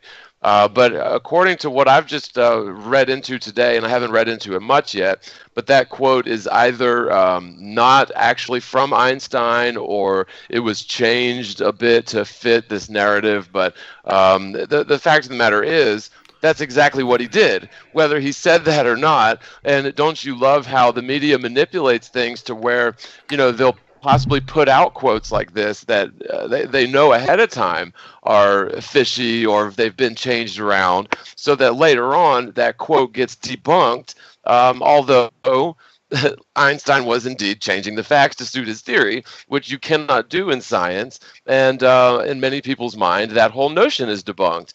Isn't it clever though? I mean, that's the sort of things that they do. And if you're like most people and your research begins and ends with doing a Google search, that's the first thing that you're going to find is that, Einstein stating that changing the facts was debunked. But the fact remains that that's exactly what he did. So anyway, it's just kind of funny. Yep. All right. Cool. All right. Do we have Eru? Eru, you back with us yet? No, not yet. He must be in the shower. All right, cool. So I'm going to put this little video on pause. By the way, shout out to Flat Earth Hungry or iRabbit or iRabbit for us using this particular video, and it is one of the best ISS fake compilations of fake space that I have ever seen. So I was really excited to play it in the background. I noticed a lot of people are commenting on it in the chat. But it's really, really good. And also, let's see. Well, I think that's it. So at least for now, let me go ahead and I'm going to play a couple minutes of this. And then I'm going to follow it up with an animated explanation of Sagnac. And then finally, we're going to look at a training flight video that explains how the inertial reference system using the ring laser gyro works. And again, like I said, I know I have covered this before, but it astounds me that, unless you play it multiple times, people don't seem to really catch on to what's going on here. And this is very important, guys, because, I don't expect this onslaught of accusations towards flat earthers that, globebusters prove the rotation and the curvature of the earth to stop anytime soon. In fact, every genius that sees it on Netflix thinks that he's got something, over the whole flat earth community, and he will then immediately start going to your channels and start claiming this. So I just want everybody to be prepared. And know the actual facts of what's going on. And then, of course, I would also highly recommend that you completely mock them and say, really? So you have to use flat earthers evidence for something that even your mainstream scientists have never been able to prove, and you completely have it misquoted, et cetera, et cetera. We've kind of covered the gambit today. You get the idea of what I'm saying here. So let's go ahead and listen to Malcolm Bowden for a few minutes while he explains the Michelson-Gale experiment, which again is precisely what Rick measured with the fiber optic gyro and this 15 degree per hour rotation. and how that all fits into this big mess. So here we go. An explanation of the Michelson-Gale experiment by Malcolm Bowden. In 1925, Michelson and Gale set up an experiment to see if they could detect the rotation of the Earth on its regular 1 revolution per day. They set up a very large rectangle of 12-inch diameter tubes in a field with a light source and mirrors at the corners. The light travelled in opposite directions around the rectangle, and when recombined gave fringe movements, which were only 2.6% different from what they expected would be the result of 1 revolution per day. The very much shorter calibration tube circuit was too small to register any speed difference between the north and south arms. These fringes were used as a basis for the fringe changes when the light went round the full circuit. How did it work? In this diagram, I have exaggerated the size of the rectangle of the Michelson-Gale tubes to make it clear how it worked. The equator travels approximately 25,000 miles in 1 day's rotation. You can see that this speed decreases as the latitude increases. At 15 degrees of latitude, the circumference of that latitude is slightly smaller, so it only travels 24,150 miles in each day. The distance travelled per day reduces as the latitude increases, until it is 0 at the North Pole. Imagine... Okay, and this is what I was talking about earlier, guys, about you change your latitude, and because there theoretically would be different rotational values on a globe, then it would also change the values that the fiber optic gyro would come up with. Now, in a flat Earth model, the same holds true, because in the flat Earth model, if the ether is rotating above, kind of along with the star field and the sun and the moon and the planets and the stars and all that, then the same type of rotational velocity is going to be detected as you change your latitude. Okay, so it works the same both ways, and this is why, guys, you have people like Dr. Robert Sungenis out there, and even Malcolm Bowden here himself, that are geocentrists, saying that, well, no, the Earth is a globe. It's in the center of the universe, but it's not rotating. The universe is rotating around us. And of course, there have been a number of astronomers and physicists, throughout history that have admitted point blank, observationally, there's no way that you can tell the difference. And like I said, I would recommend the live hangout that Jaron did a couple weeks ago, and I've got it queued up here. I'll show it to you, and it'll also be in the show notes. Listen to that and just listen to these people admitting this 100%. And these are the mainstream physicists, scientists, engineers. They're just flat out admitting it, point blank. So let's continue. Their tube south arm being at the equator and the north arm on the 30 degrees latitude. The light going round the tubes in both directions would experience a higher velocity of the ether going through the south tube at the equator than when travelling through the northern tube at the 30 degree latitude. When they were recombined, they would produce a different fringe interference pattern when compared with the very much shorter path using the calibration circuit. Although their rectangle was far smaller than this, it was sufficiently large to detect the difference with surprising accuracy. From 269 observations, they obtained an average change of 0.230 fringe. This was only 2.6% different to the calculated change expected of 0.236 fringe. Thus, within experimental accuracy, the ether was passing across the face of the Earth at the predicted 1 revolution per day. In their report, there is no mention of any conclusions they draw. They simply state the result. Here, surely we can conclude that there is an ether, and either 1. The Earth is rotating 1 revolution per day, or 2. The ether is rotating around us 1 revolution per day. Okay. And again, exactly what we concluded with FE Core and Rick and his fiber optic gyro. You can draw one of two conclusions. And thus, at that point, we set about trying different ways to prove that it was not the fiber optic gyro rotating, but in fact, it was the energy field or the etheric field around it. Our own results with the Helmholtz coil, absolutely zeroed out the fiber optic gyro on all axes, which tells us that the fiber optic gyro was not the thing that was moving, but the energy that we were able to interfere with was. So, and then of course, now we're going to let Malcolm talk about the Aries value experiment, which concluded this 100 years ago, guys. Here we go. That it was item 2 that was correct had already been demonstrated by Airy in 1871. As we have shown in a separate YouTube video given here below, his results showed that it was the ether rotating around the stationary Earth. This was a disastrous result for the establishment scientists, who could not possibly allow any evidence that the Earth was in a special position in the universe to have any scientific support whatsoever. So Airy had to completely fudge his report to say his results merely refuted a proposal by Professor Klingerfues. So here we now have the MG experiment proving that there was an ether and that it was moving across the surface of the Earth 1 rotation per day. How does the present-day establishment scientists deal with the awkward results of the Michelson-Gale experiment? Okay, so I'll let you guys go ahead and read that, but it is pretty comical how the modern day establishment does deal with this, and it's by pure obfuscation and BS. And you can look this up in any wiki entry, or again, this particular video will be in the show notes.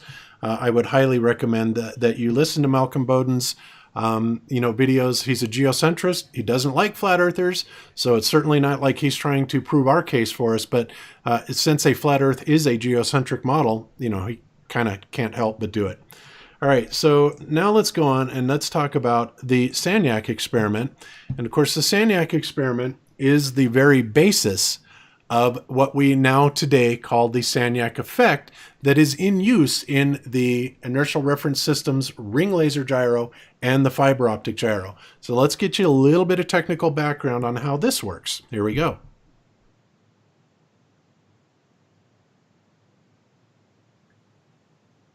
In 1913, Sagnac carried out a simple experiment of passing light in opposite directions around a table and recombining them.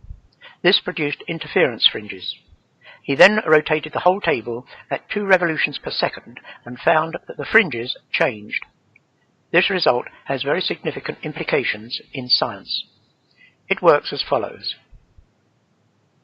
A beam of light leaves the light source at the bottom left-hand corner and is split into 2 different beams, which we have coloured red and blue just to distinguish them. They travel round the circuit in opposite directions until they eventually reach the splitter, which also recombines them. There, they then go on to the photographic plate, where they have interference fringes.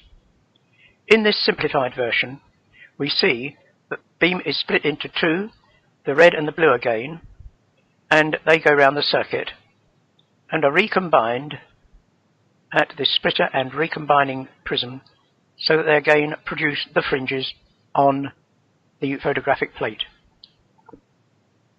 Now let us rotate the table. Before we do so, there is the very important subject of the effect of the ether.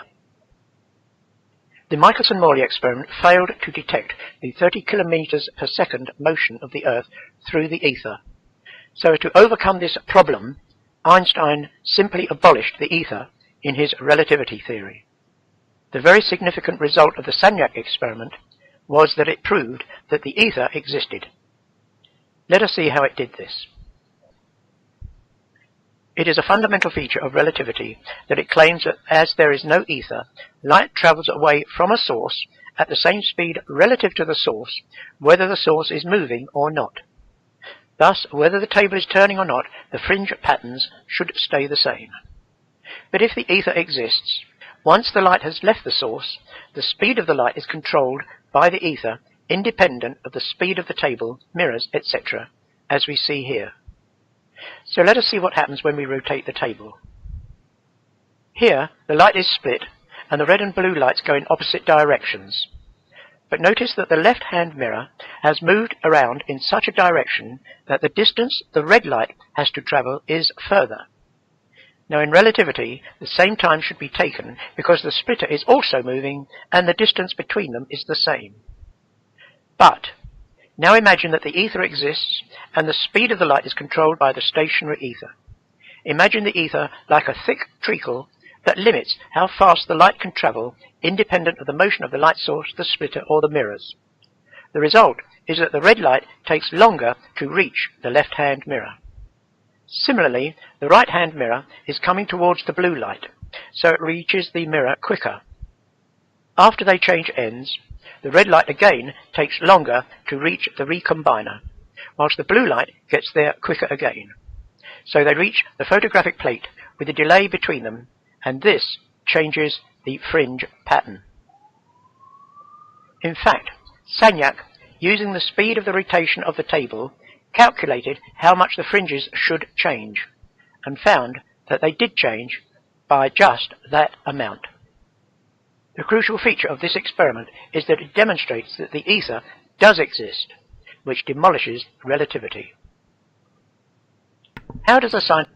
All right. And indeed, it does demolish relativity, and Einstein himself said that if the ether was proven to exist, then relativity was a hoax.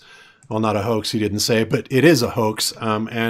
Einstein, of course, was a fraud, and he was somebody that was built up by the mainstream as some sort of an expert, and he basically has set science back 100 years easily.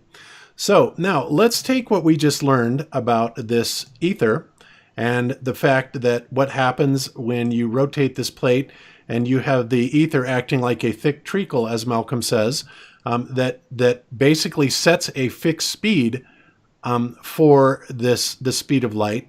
Okay, and let's apply it to a piece of 21st century technology. So this is not a fiber optic gyro. This is a ring laser gyro. And again, the difference being that you have an open chamber that is reflected around inside of these mirrors, and then gathered up, and the phase differential is recorded. And obviously, when you're dealing with the phase of a laser light or a coherent light that is up in the nanometer scale, obviously it's going to be very, very, very, very accurate, okay, in what it's measuring as far as any phase differential.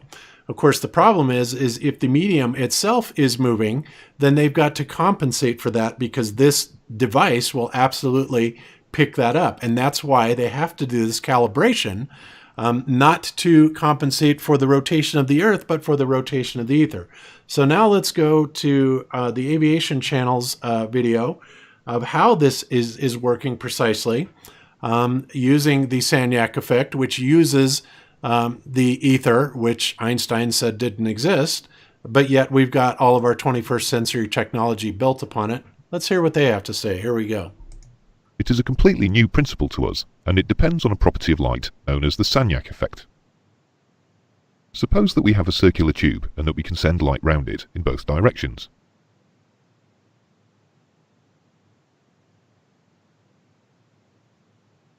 If the tube is stationary and we start both beams at the same time, they will arrive at the same time.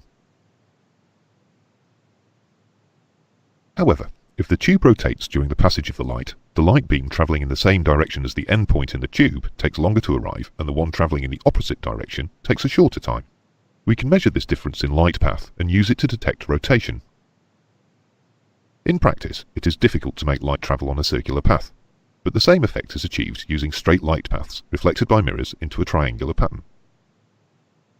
Also, in practice, when dealing with the speed of light, it is not possible to measure such small differences in time. We can, however, measure a frequency shift between the two beams. The ring laser gyro utilizes the Sagnac effect. It is basically a triangular glass prism containing drilled tubular cavities. This is a cathode. Its function is to emit photons, which are minute particles of light. There are two anodes, which are of opposite electrical polarity to the cathode. A large potential difference is maintained between the cathode and both anodes, which causes the photons to be powerfully attracted towards the anodes. The potential difference between the cathode and each of the anodes is the same, and so the photons are equally attracted to both. The light therefore divides, approximately half of it travelling clockwise and half anti-clockwise. The drilled tubular cavities are filled with a helium and neon gas mixture. This acts as a conducting medium, and so the light is channeled down these specific paths. One of the defining characteristics of lasers is that they produce what is known as coherent light, that is, light at a single frequency. Normal light, such as sunlight or light from an electric bulb, is usually known as white light, but it actually contains all the colours of the visible spectrum, which are all at different frequencies. Laser light is not like this. It is one colour only, usually a kind of pinkish orange, and each beam has only one frequency. The continuous circulation of the light in each direction has an amplifying action which builds up to a saturation point. At this point, standing waves form. When this happens, it is called lasing. This lasing can only occur. Okay, so this really is not important for you to understand, but it is outlining some of the problems that they have with the lasing causing a locking effect of the fiber optic gyro or ring laser gyro. And they actually cure this problem by a process known as dithering. But again, that is not something you need to understand. You're certainly welcome to go and research it, but that is just simply nothing more than a technical, glitch that they're explaining in this. So what have we learned, guys? We've learned, A, that the ether absolutely exists. I have shown documents that show the mainstream absolutely doing tests with the ether, even though they would like you to believe it's because of the rotation of the Earth that it's being detected. They also talk about these, the idea that these are the velocities right here that we should be getting as we traverse through the ether, but unfortunately, they've never been detected. And this is, interestingly enough, one of the experiments that FE Core is going to be doing. We're going to be building our own laser interferometers and showing this, to people on different axes, as well as I'm sure we'll be able to get Rick to contribute his fiber optic gyro to show the raw data as we do these experiments. Because again, like I said, we have nothing to hide. Our results will definitely be made public. And anybody that thinks that we're trying to hide anything is simply delusional and trying to discredit us. Okay, so we've learned that the ether exists. We've learned that they have been unable to detect anything other than a 15 degree per hour rotation, which has been clearly attributed to the energetic signature or the ether that is rotating around the Earth. We have proven it in a number of ways with the Aries failure experiment, with the fact that only a small amount of aether motion was detected in Michelson-Morley, and the fact that we were able to zero out all three axes of the fiber optic gyro by firing a columnated electromagnetic beam via a Helmholtz coil. And if you don't know what that is, feel free to look it up. And basically just completely messing with the operation because, again, in this case, what it was measuring is the energetic input and not actual motion. Now, obviously, if we took a mechanical gyroscope and we fired that up and then turned the Helmholtz coil on it, it wouldn't do a damn thing to it because they operate on completely different principles. All right. So, and then, of course, we finished it off by demonstrating what the Sagnac effect is and how it is used today in modern aviation. Okay, so could I just add real quick that isn't it so very typical of the globe Earth proponents to claim that this rotation is exclusive to a sphere? It must be the Earth rotating beneath an essentially stationary star field, and you just absolutely cannot think about it any other way. When in fact, this is one of those things that, kind of works in both scenarios. But it's only the globe Earth proponents that make the claim that this particular example and many others are exclusive to the sphere Earth scenario. And it's, it just goes to show you how deceptive this whole thing is. Yeah, I couldn't agree more. So, so that's pretty much what I have to say on that. Other than one other thing that I do want to mention and I want to throw out there, because I saw somebody that made a video on this and it had several thousand hits. I couldn't believe it. But this guy was claiming that everybody that appeared in Behind the Curve was paid. he also made the assertion that we were paid for our hotels to go stay. And obviously this guy is so stupid, so dumb that he didn't even realize that the documentary was shot in our houses, right? Why would we need to pay for hotels? I mean, it's unbelievable. Yeah. when somebody makes such blatantly incorrect assertions about you and something that you know to be false, it really does pretty much ruin and discredit everything else that they've done in the past and anything that they do in the future, unless they come out and apologize and correct that sort of blatant mistake. But I doubt if that'll ever happen. I mean, I wouldn't hold my breath anyway. It's like the article I just recently saw that said that Logan Paul was paid to be the keynote speaker. This is an actual reporter reporting that he was paid to be at the Flat Earth conference. And you're absolutely right, John. When I hear anybody make a kind of statement like that I know is blatantly untrue, and that he in fact paid not only his price, but the other, 6 people he brought with him who all paid full price for the VIP package. And then somebody to just come out and say, oh, the Flat Earth wanted, to pay him to be their keynote speaker. You're absolutely right. Just destroys their credibility and shows me exactly what journalism has become in this country. Yep. And actually, I had a comment come in the other day. I was reading through my comments, and one of the things said it was talking about the people making money at the Flat Earth 2018 convention in Denver, and as far as I know, nobody was paid for that. And so, but that's like what people are. People go around thinking what they want to think without actually looking into it, and use anything that they can, real or not, doesn't really matter whether it's true, as ammunition against flat earthers. It's sad. It really is. Yeah, it really is. But so to reiterate, to make it perfectly clear, none of us got paid a single penny for appearing in this movie. In fact, I would go so far as to say, because this is true, we fed Daniel lunch, so we actually kind of paid him for us to be in it, right? And I'm sure that, Patricia may have and Jeremy may have, I don't know, offered him something. But no, we got nothing from this guy for appearing in this. And it's just crazy. I didn't offer shit, but I don't know about you. Yeah, I wish I hadn't. The guy could have starved now, as far as I'm concerned. But, that's the way it is. Okay, and now... Hey, I'm up here 4 times, and nobody pay me 2, so... Hero, man. Yeah. You know how is the difficult here to survive, man. At least $10 will be enough, Yeah. And I appeared with David, and I assume that David this doesn't receive any money too. Right. Yeah. Nobody did. So nobody. No. I'm just joking because I am just appear as nothing. But these guys. That is why I ask you if you know it, that the end product is going to be in Netflix and all these kind of mass media platforms. No, we had no idea. I can't even imagine how much they've made on it. I know in North Carolina they were talking to me, and I was kind of asking them, "Are you guys trying to do this for money? What is the point of this?" And they said, "Well, yeah, we have about a $10,000 budget." I remember them telling me that, and they said they would be very happy if they broke even. But at this point, I think when you sell a documentary like that to Netflix, you've made way more than $10,000. Could be wrong. Again, isn't it based on the actual views? Like, don't they get a percentage based on views?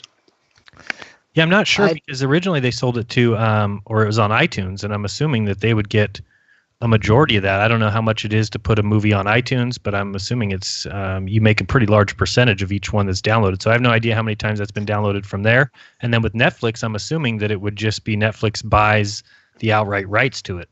But I'm not sure. Maybe. Yeah, here in Argentina, at least I have a friend that he made, just a comic history, a comic movie, and it's on Netflix. But the contract was like, I'm going to promote your work for 2 years, and you must be wait 2 years until receive any penny. And I don't know which is the case in this documentary or movie of the Flat Earther. And they also, here in Argentina, they changed the title. They put not behind the curve. They put flat as your electroencephalogram. I don't know which is the name in English. So they use the title is for ridiculize and things like that, and also something that I Can you translate it though for you? Can you put in exactly what it's translated? yes, I would like to exactly. know. Let me just type in here. I'm totally okay with anybody making money off of any of their work. That's fine. That's how the world operates. And they made a movie, and Netflix bought it, and people will pay, whatever it costs Netflix, $9.99 a month or whatever. So they deserve to make some money off that. The hard part is when you realize that you were used for that purpose and that they are completely dishonest. Like I said, dishonesty is huge to me, and that's why the fact that they have gone back and forth and told me I can't have this footage now, even though they originally told me they could, certainly lends to the belief that they are being dishonest with me and with the other people of this film. I wouldn't doubt. Although, if you look at it, I'm not sure that they were dishonest about Mark or Patricia. Because they weren't really doing science tests. They were just kind of going to their house and saying, here's Mark, here's his mom, and letting him talk and going to flat earth meetups. And so I don't think they were being dishonest with him. Same thing with Patricia, maybe even Nathan. I don't know if he would say that they were completely honest about his appearance in that movie. But when it comes down to the test that I did and the test Bob was speaking about, they certainly edited that for their own purposes and to get a point across, and that's what people who make a movie with an agenda are trying to do. So I thought that if they get paid for it, great, but I hate that it's at my expense. Yep. And the title is As Flat as Your Encephalogram. Yes. What the hell is that? Flat as your encephalogram. I think that's an EEG, electroencephalogram. In other words, your brain waves. Okay. Yes, when your brain is dead, something like that. Man, that's also, almost as bad as behind the curve. Kelly, when I see Scott Kelly being interviewed in the documentary, it was like, now this is completely shock. You know what I mean? Well, it makes me sick to watch the movie, so I've only seen it one time, but I don't remember that one portion or that one part where there is a gentleman who's speaking at some bar. Supposedly this was like right down the street from wherever Daniel and them were. They said, oh, there just happens to be this astronomers meeting going on right down the street. And they go down the street and it's in some bar, and the guy's standing there and he's reading off of a screen as if he's reading a karaoke song. He's reading what he's going to say about flat earth. It's so clearly set up. It was so clearly Daniel and them must have called some club and said, hey, we're going to be in this location. Do you guys want to get together in this location, and we'll come over there and film you and have something to say about flat earth? It's all by design. Let me guess, they went down the list of items that every other Globe Earth troll does, where we actually reviewed that very list. I think it was like a National Geographic, PopularScience.com article, PopSci.com article, where there's a list of 10 or 20 things, ships over the horizon, you can see further from high, or everything that we've all heard a million times. I bet you it was at least some of those. Yep. Yeah, well, it seemed like he was just basically making a speech about how they need to step up and be stewards in good faith for the flat earthers, but it was so clearly all part of the movie script. I mean, it's just, that's what it's for. And again, I have to give credit to somebody who makes a good movie. And if I was somebody who was completely disconnected from flat earth and I had no stake in the game, and I was cruising through Netflix and stumbled upon that documentary and watched it, I don't think that there's any way I'd be honest if I said that I wouldn't say, hey, that was a decent movie. That was a good movie. It's visually pleasing. It has funny parts. Some of the little cartoons they draw are better than I can. Boy, is flat earth stupid. Right. Right. Yeah. Exactly. But, John, the one thing about it, though, is that I do think it will do more damage than good. It's just like this article the other day that I saw on whatever site that was. Maybe it was on The Independent, something like that, about flat earth and what a joke it is. But the very image that they used, the first image that they showed, was an image of a plane going around a globe, and then next to it a plane going around a flat earth. And then the whole don't get me wrong, the whole article is anti-flat earth and saying we paid Logan Paul, et cetera, et cetera. But what they fail to realize about that one image is it was that one image of the azimuthal equidistant map that clicked a switch for me. Right. It really flipped me from telling my wife that she's crazy for saying, do you think there's a chance the earth could be flat, to seeing that map and going, oh my God, planes can go around a flat earth. And so I think same thing with this movie is that people may think that it's going to cause damage to flat earth. I don't think so. No, and you're absolutely right, and I 100% agree that no publicity is bad publicity, and even if you get, let's just say, per 100 people that see that, 1 or 2 people actually go and look into this further, then yeah, absolutely, they're going to come out the other end of that as flat earthers. Right. And it's just, I guess that's part of the nature of this beast that we're just going to have to deal with is, you know, getting our messages twisted and everything else. Right, that's what sucks. But then I just got to keep doing what I've always done, right? Put out videos. Hopefully somebody hears my name in that movie and then goes and checks my channel and sees all the evidence and then realizes, oh. And then doing videos like this, or I'll have to do one this week where I just do a quick commentary on it because a lot of people have started messaging me. I'm getting text messages from people saying, "Hey, saw you in this movie," whereas before they weren't even interested in what I was doing at all. These are former friends of mine, people that I haven't talked to in years, and I've had my channel up forever, but it took them seeing that video to them to text me and say, "Hey, what's going on with this video?" And then I get a chance to explain my side of the story and say, "Hey, check out some of these other videos I've done." So I think that it's done more damage than they even realize. It just sucks that it has to be at the expense of me having to say to everybody, even flat earthers. That's the most damaging thing is that, you got flat earthers out there saying, "Oh, Jaron proved the curve. Him and Bob are hiding this or that."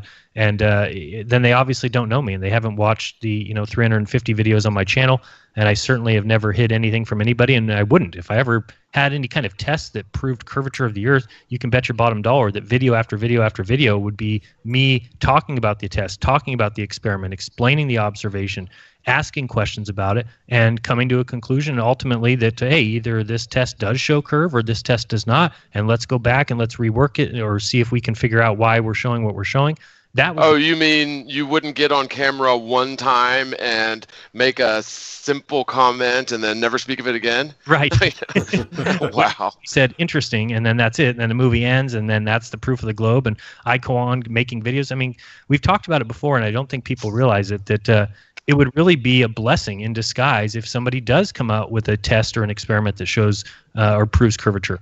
It really would. And again, I wouldn't just take somebody's word for it. If John came out with a video saying, "Hey, I did this experiment and I showed curve," I would pay attention to it. I would say, okay, what were the implications of this experiment? Can I replicate it? Can I go duplicate this test and can I get the same results?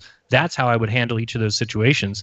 Unfortunately, there hasn't been anything like that where you can grab onto it and say, "Oh, this," besides if you believe in curvy bridges like Soundly puts out. Well, and I am so, and I hate to use the term convinced, but I am so full on 100% sure in the knowledge of flat Earth that I'm not concerned at all. All right, I would be very surprised to find evidence of curvature. And, were I to find evidence of curvature, I would absolutely share it with everybody. And then we could be done with this whole thing and life could perhaps go back to normal. And yeah, we'd have to eat some humble pie. But, for somebody to claim that, that's what you did is just absurd. And they obviously haven't, they're not familiar with anything else you've done in the past. I mean, yeah, no, I totally agree with that. That's just why, like I said, I just keep doing what I'm doing, and it's only the unfortunate results of us having to go back and say, no, these guys are liars. But then again, these things show exactly what we've been trying to say. And like Bob titled this very show, it shows the globe Earth desperation that all these guys who have forever made video after video, Jaronism can't Jaronism, or, all this just nonsense, and Jaronism can't science, and just bullshit after bullshit video. But then all of a sudden there's a movie that comes out of a movie. Like, people don't understand Hollywood. Think of all the things that take place in Hollywood. I mean, just ridiculousness that we've got Jurassic Park with dinosaurs coming back from mosquito blood. And, so we know it's a movie, and movies have an agenda and they have a point and they have a purpose. And these guys are just latching on to a movie to all of a sudden say, now we should believe Jaron. Now we should believe Bob. These same guys that we've been telling our audience for 3 or 4 years are liars, are doing this for money, they're making it up, this is a joke, it's a psyop, they work for the CIA. All those things have now changed to Jaron and Bob tell the truth in this one movie. Yep. Yeah, or like if you make a mistake, or if you, if you're misrepresented in something like this, that's what they're going to pounce on, and yeah, they're going to listen to harp on every word. Yeah, right. It's just like that. We've torn apart the PBS special from Stephen Hawking, right? On this very channel, on this very show, numerous times we've gone back and showed that. John's made videos about it. I've made videos about it. And yet they have no problem with the lies being told by the Stephen Hawking genius crew at PBS. We've got, observations the wrong direction. We've got repeat things, and that we've seen the same birds go by. All this stuff has been broken down ad nauseum, but people don't pay attention to that. They don't pay attention to the quotes video I gave, where I did over 100 quotes from their very favorite scientists telling them that the Earth does not spin, and that it certainly could be in the center of the universe, but that they disallow that possibility on the grounds of modesty or on the grounds of insaneness, even though their observations say exactly that. So it shouldn't be surprising that these guys will latch onto anything that allows them to sleep at night and feel like they still live on the spinning ball that they were taught in school. And they're much different than me, because it's going to take a lot more than some movie. Can you imagine if we latched onto some Hollywood movie and said, oh, this Hollywood movie shows that the Earth is flat? It's like, what are you talking about? That's not what we do. That's not what the point of this is.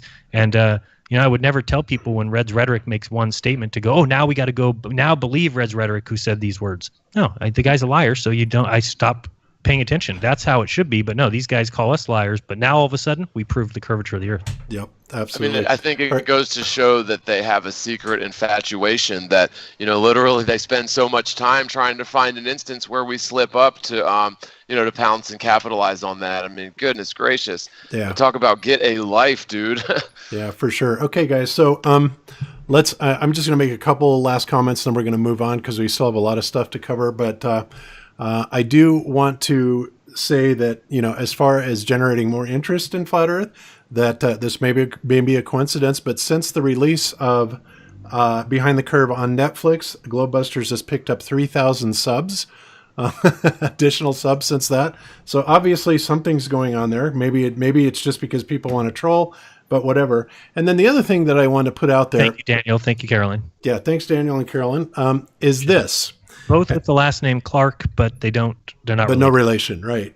So the other thing that I want to bring up, and I've already brought this, and now you would think that after what happened with Behind the Curve that I wouldn't even be considering this, and honestly, I'm not in a lot of ways, but I want to tell you guys about something that occurred, that I got an email this week from this particular company that we're looking at right here. They are called Label One TV, and what they do is they make documentaries for television stations and all kinds of people. They do a lot of work for the BBC. And this gentleman contacted me this week and was asking me, believe it or not, if I wanted to do a documentary about Flat Earth and the things around it. Now, obviously, my first thought is, are you freaking kidding me?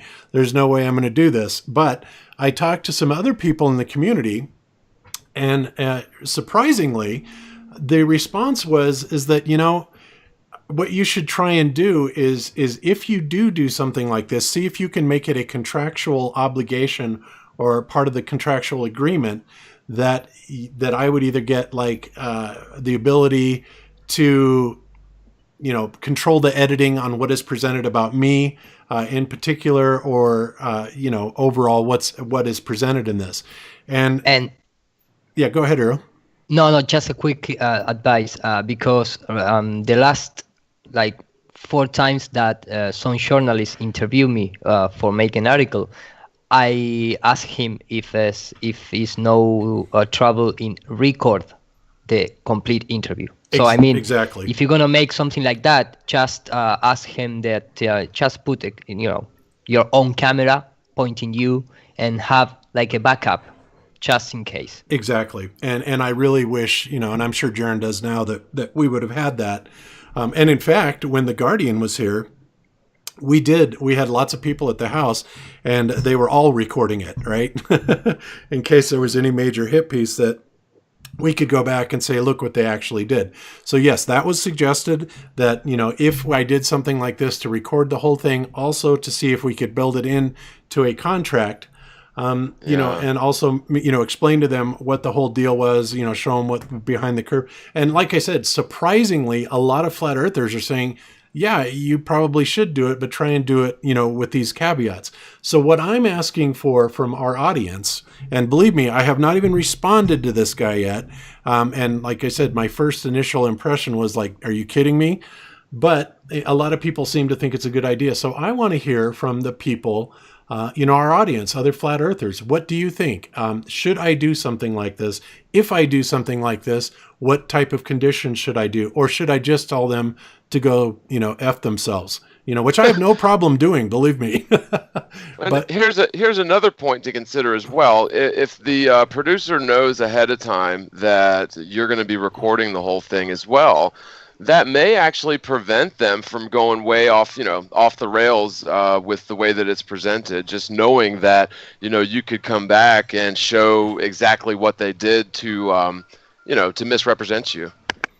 Yeah, exactly. So obviously, no, and this kind of things at the point that we are, it's necessary, because if you make just statistics, the complete world is still a heliocentric believer, so we don't have nothing to lose. It's like Jenan says before. I mean, if the Netflix documentary or movie brings 2 people to the flat Earth, it's worth it. Of course, you're gonna have your own problems, because you arrange something that then the producer doesn't take into account, and all that kind of things. But if you can do all these just contracts, or you can protect yourself for the deception, you go ahead. I made a few interviews that I comment the last show that's going to be in open TV, in public TV in Argentina, and I make that kind of things, to prevent me from deception. Yeah. Yeah, and a few other people told me that too. Some other individuals I talked to said that they were recently interviewed by TV stations in their country, and they were actually able to get them to agree contractually to what actually got aired. Now, I don't know if I could actually pull that off with Label One, but it is something that I could at least protect myself, like you said. But a part of me, like I said, a part of me feels like, wow, once bitten, twice shy. But on the other hand, this is another opportunity to get Flat Earth out there. And like I said, even looking at Behind the Curve in retrospect, at this point, I'm thinking that especially the desperation that has been showed by the globe earthers, this is something that I think is a good thing, honestly, at this point. So, that's why I'm asking for the community's thoughts on this. And believe me, I will weigh each and every opinion very carefully before I decide, what I'm going to do on this. But just thought I'd throw it out there. So there you have it. All right, so let's get rid of Label One, and I'll also put this in the link, for anybody to look at what they do. You may be familiar with some of these shows, Hospital, whatever, that they do, the job interview. Of course, it looks like they do this mostly in the UK. I've never heard of them. I've heard of Label One, but I've never seen anything they've done. So there you have it. All right, so let's move on. Let's stop this. And did that. All right, next thing up that I want to talk about, speaking of science and scientism, Seventh-day Truthseeker did a video, and this is actually a rebroadcast of the Corbett Report. And this is all about science and what they're talking about. And Jaron, you've mentioned this so many times before, is that, peer review, the peer review process. And one of the interesting statistics about the peer review process is that 70%, guys, 70% of scientists that try and replicate and peer review other science is unable to do it, right? And this Corbett report goes deeply into the problems and how big business is actually influencing this. And they even have specific terms about how they mine their data to give a specific result. I'm going to play one little segment out of this, and then, of course, it will be in the show notes. But this just absolutely epitomizes the problem with science today and why science has become scientism. There is no such thing as peer review. It's all corporate profit driven. And they even absolutely talk about that it is infiltrated into the quote unquote sciences, pseudosciences would be more appropriate, of astronomy, astrophysics, all because there's an absolute agenda behind this. And how many of these scientists are simply unable to confirm anything that any of the other scientists are talking about? So I'm going to play just a couple minutes of this, and this is fair use. So we are making commentary and criticism on it. I just want you to hear this little part right here about one comment. Here we go. Survey sheds light on crisis rocking research. More than 70% of researchers have tried and failed to reproduce another scientist's experiments, and more than half have failed to reproduce their own experiments. There are some of the telling figures that emerged from Nature's survey of 1,576 researchers who took a brief online questionnaire on reproducibility in research. The data reveals sometimes contradictory attitudes towards reproducibility, although 52% of those surveyed agree that there is a significant crisis of reproducibility. Less than 31% think that failure to reproduce published results means that the result is probably wrong, and most say that they still trust the published literature. Data on how much of the scientific literature is reproducible are rare and generally bleak. The best-known analyses from psychology and cancer biology found rates of 40% and 10%, respectively. So the headline of this article, James, that we grabbed from our buddy Doug at Blacklisted News, 40% of scientists admit fraud always or often contributes to irreproducible research. In fact, the data shows that the crisis of fraud in scientific circles is even worse than scientists will admit. A study published in 2012 found that fraud or suspected fraud was responsible for 43% of scientific paper retractions, by far the single leading cause of retraction. The study demonstrated a 1,000% increase in reported scientific fraud since 1975. Together with duplicate publication and plagiarism, misconduct of one form or another accounted for 2/3 of all retractions. So much for scientists as disinterested truth-tellers. So, wait a minute. Let me get this straight. Unless I misheard that, he just said that there is no way you make this straight, John. Sorry. About a third of these scientists surveyed, and they were scientists surveyed, I suppose, right? But so about a third of them know that the peer-reviewed process usually is wrong. Well, a third of the time, or whatever that number was, and yet they still trust the peer review process. Now, like, is that not the definition of willful ignorance, or am I missing something there? You nailed it, John. That is exactly the definition of willful ignorance. And of course, you're going to be willfully ignorant if dollars are involved, right? And that's really what it's all about. So what this tells us, 70%, holy cow, 70%, 40%, they're blatant fraud.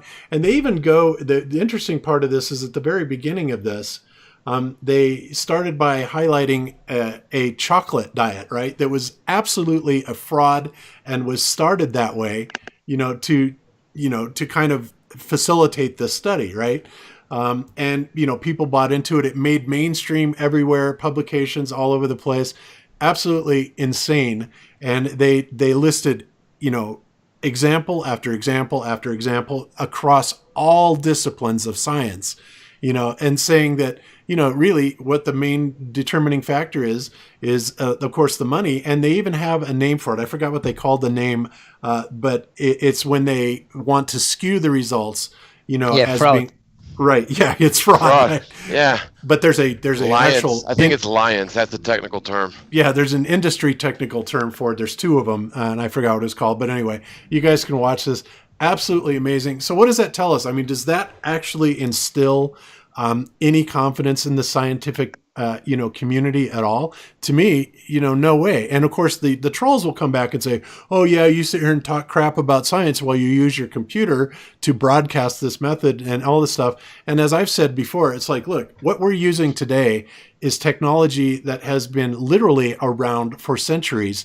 It's only been miniaturized and made faster, but the concept of it was thought of long time ago.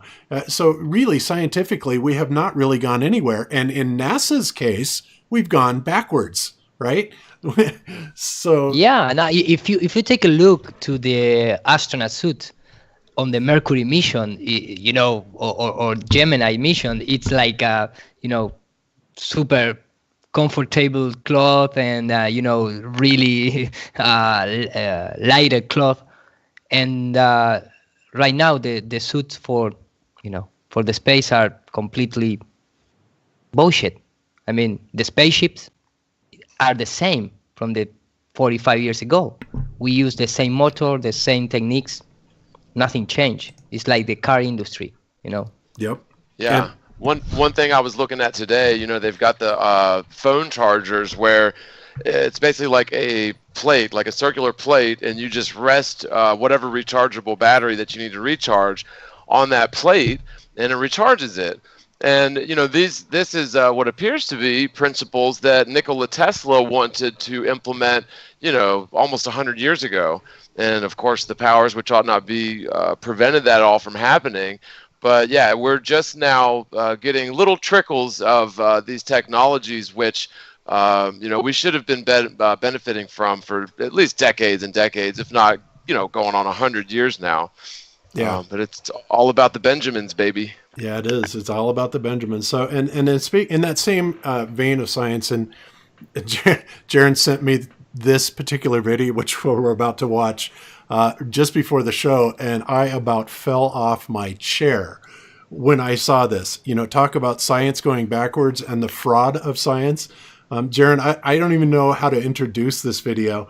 Anything you want to say about it before I play it? No, somebody sent it to me on Skype and said, "Did you hear this before? That the walls of the LEM were 2 sheets of foil thin?" And I was like, "What?" And so I watched it, and I immediately sent it to you because I couldn't believe what he found. But this is great. I can't either. So you guys listen up to this. You're not going to believe it. Good engineering. and mind you, before I play this, I want to remind everybody that we're talking about a 10 to the negative 17th torr vacuum, right? That this craft is supposed to be holding out. And this is NASA people themselves talking about this. So hold on to your chair so you don't fall out of it. But here we go.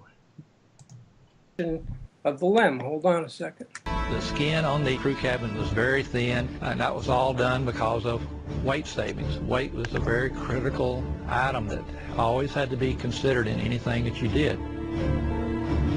If you really took your finger and poked hard at it, you could poke right through the outer skin of the spacecraft. It was about the thickness of 2 layers of aluminum foil. But it's the kind of thing that you were reasonably cautious that you didn't jab any pointed objects through. Okay. Hold on, one more. The skin, the aluminum alloy skin of the crew compartment was about 12 thousandths of an inch thick. That's equivalent to about 3 layers of Reynolds wrap that you would use in the kitchen. They're trying to tell us that those guys spent 3 days in this little capsule with no climate control at all. Let's kind of summarize this. This is a lot of information. Okay. Yeah. So there you have it. Direct from NASA themselves. They had to be really careful. Otherwise they'd poke a hole right through the couple of sheets of aluminum foil and Reynolds wrap of the LEM. Don't you just love how they said they had to keep weight in mind? That was a big concern. Number one priority was weight. But what about the extremely powerful vacuum of space? Like, wouldn't that be probably more important than weight, if not at least equally as important as weight? Because the last I checked, the vacuum of space is going to have a huge pressure differential, even on the moon, compared to the interior pressure of this alleged LEM.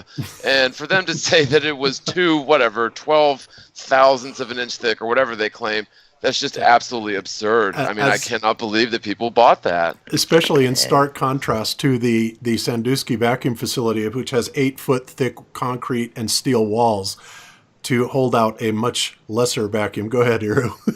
No, I just want to make one share screen, because maybe if you didn't know that the spacesuit for going to the moon is also prevent for meteorite impact.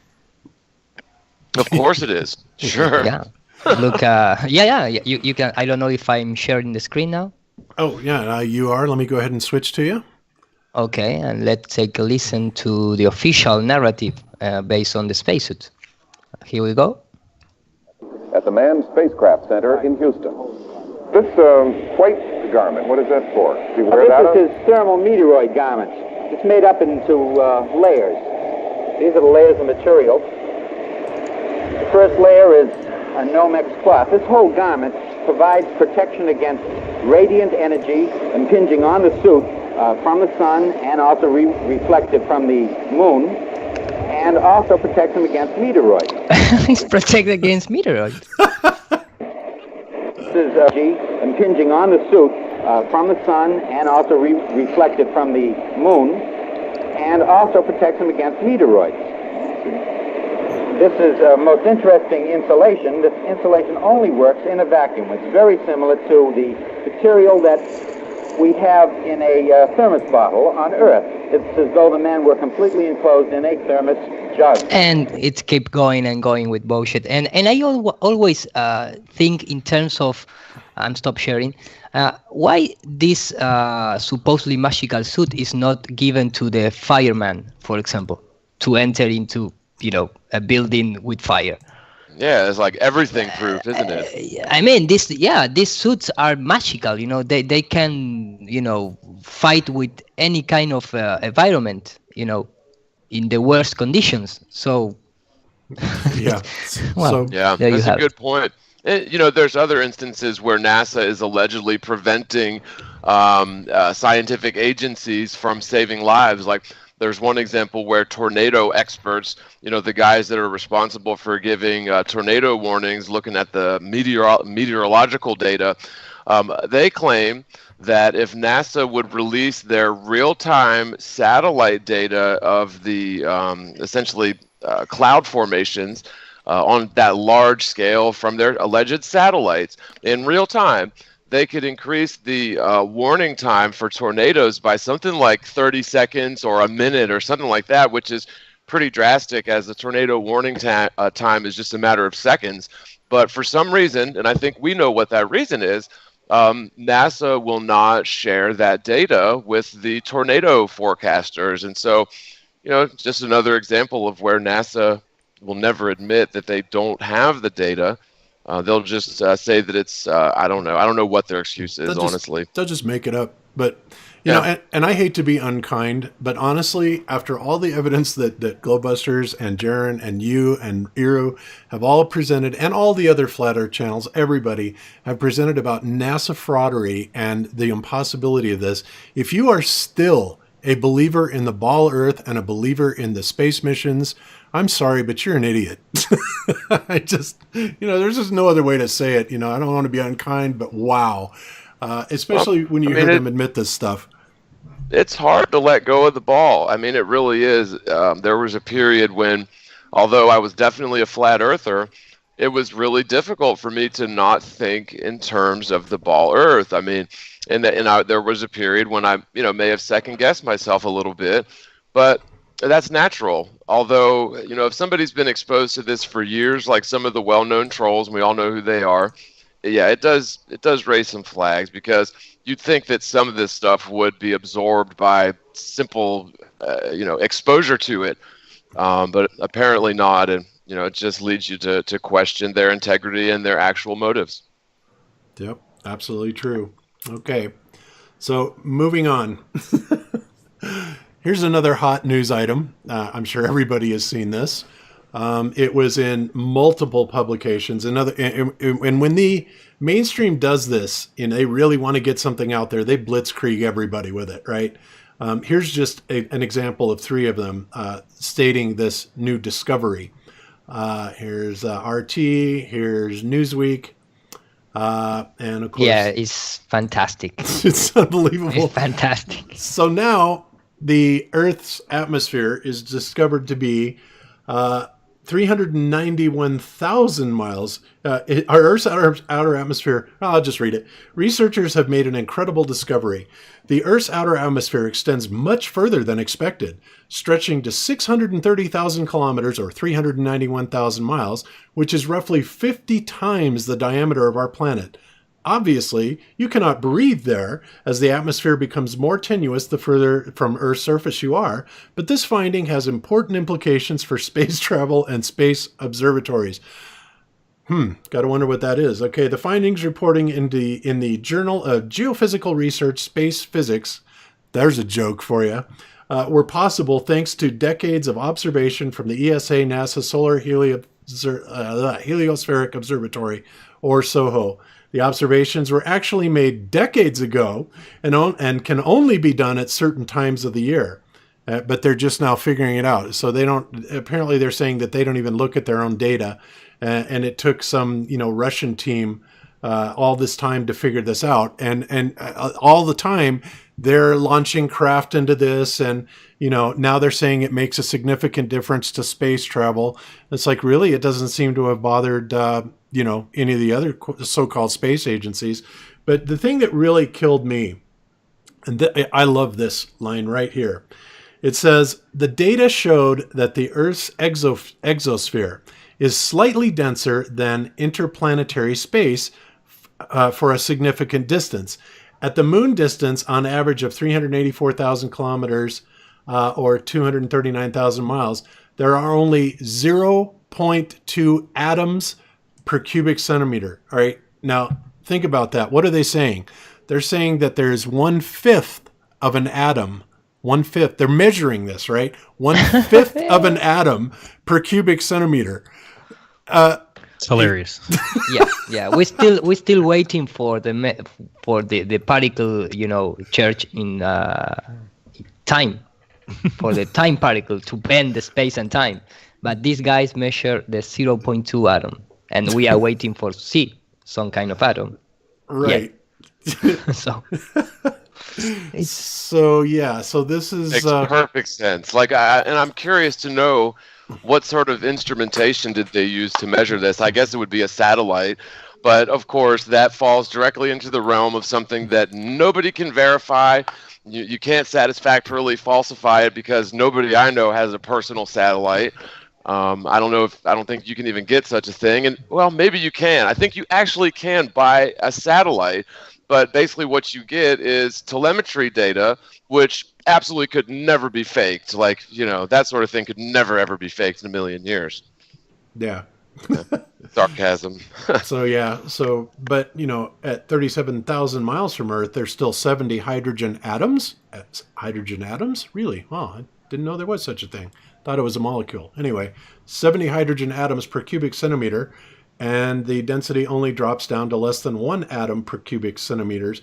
And again, they have never even observed an atom, but they're telling us that at 239,000 miles away, that they're able to detect 1/5 of an atom per cubic centimeter. And just 1/5, wow.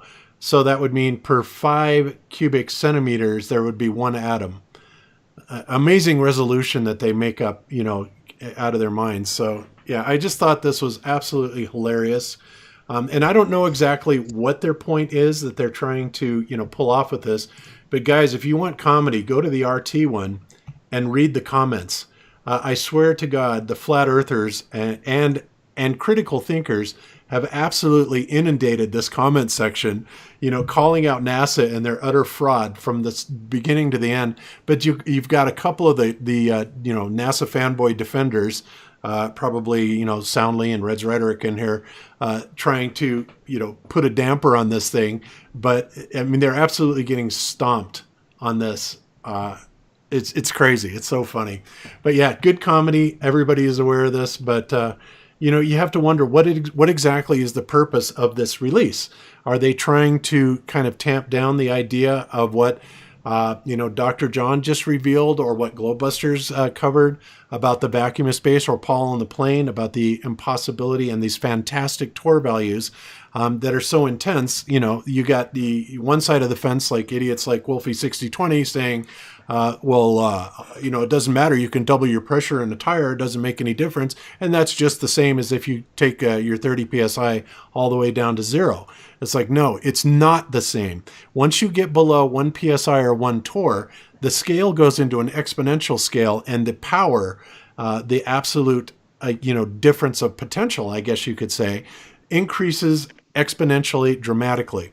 So I don't know what they're trying to tamp down with this. I don't know what the purpose of this Everything, was. you know, they can explain the movement of the flag in the moon because it's hitting some of these atoms.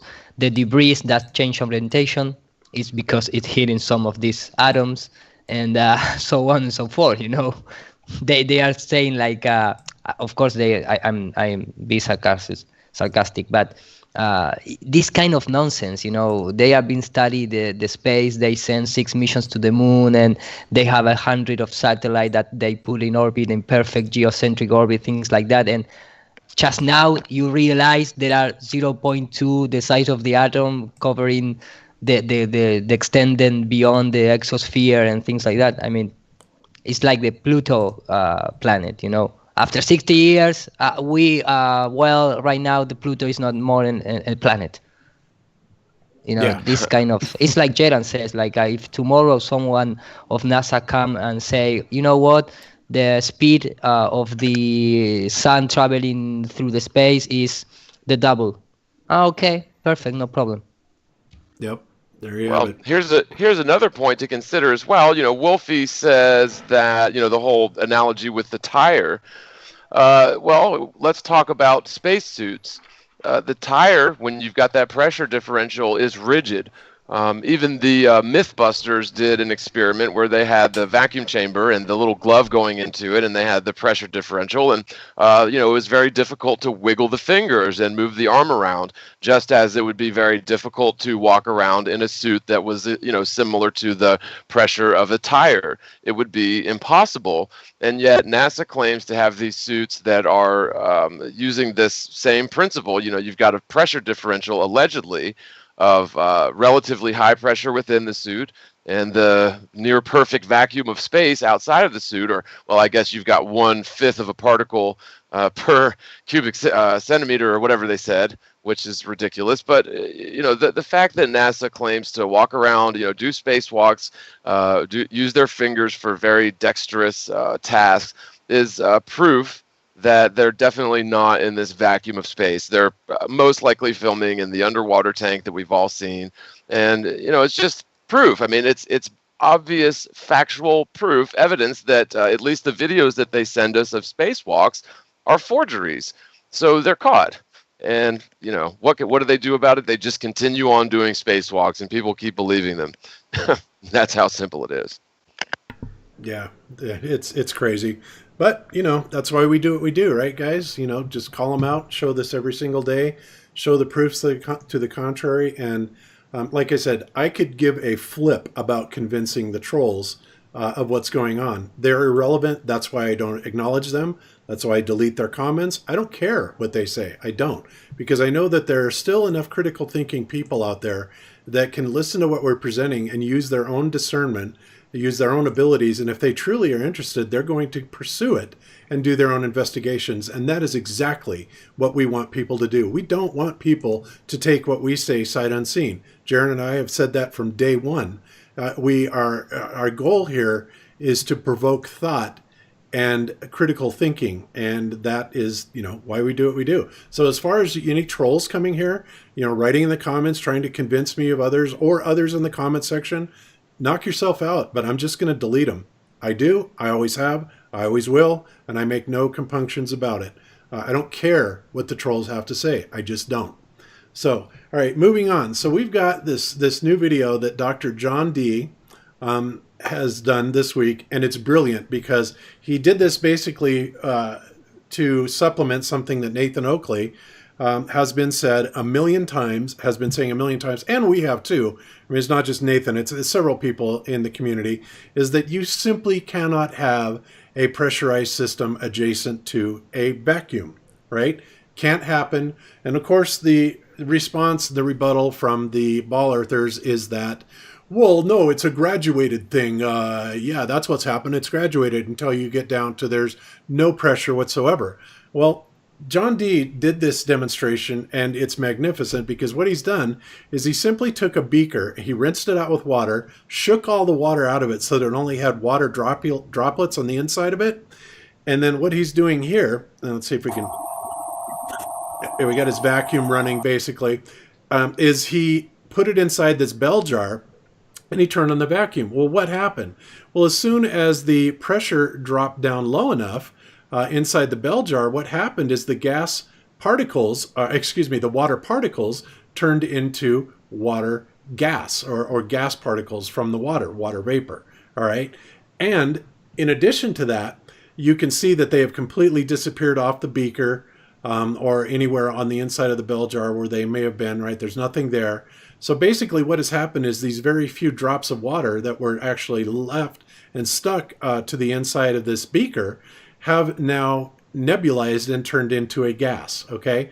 So he does this for a while, and then what he's going to do is he's going to open the valve, and what you're going to see is you're going to see the water revert back to particulate form, right? But it's going to be all over the inside of the bell jar. Now what he's showing here is he did this is the control one, right? He did 2 beakers, and this one of course still has the water droplets on the outside of it, so that he's showing that basically nothing has evaporated, right? Same exact thing on the inside. There's no water there. It hasn't evaporated on the outside, but what it has done is it's turned into a gas and it is dispersed on the inside of this bell jar, right? So now what he's going to do is he's going to let the air back in, and what you're going to see is this water, like a fine steam, covers everything all over the bell jar equally, because what it has done is it has filled the available volume, right? See, it's happening right here.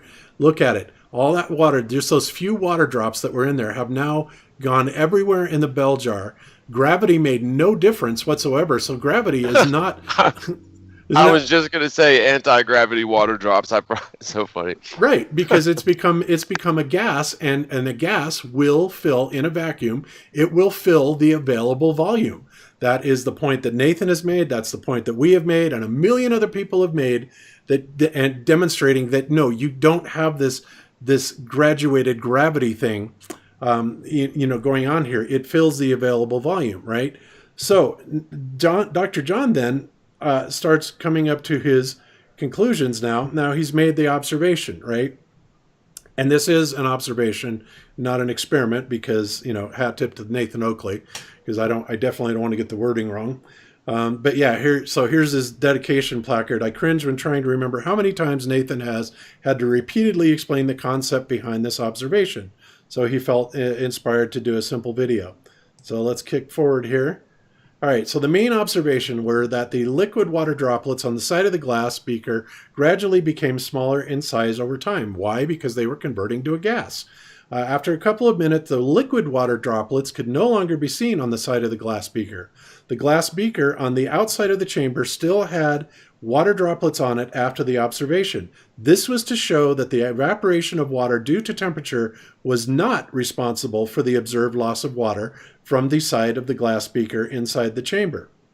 All right, and let's get up here to the next part. All right, so what happened? The vacuum pump reduced the number of air particles in the chamber, which caused a decrease in the air pressure inside the chamber. A decrease in air pressure meant that less air particles are striking the water droplets per second, decreasing the air pressure on the liquid water droplets. The attractive forces, and he has a little star there, attractive forces for an accurate, full and accurate description, please look up the intermolecular forces.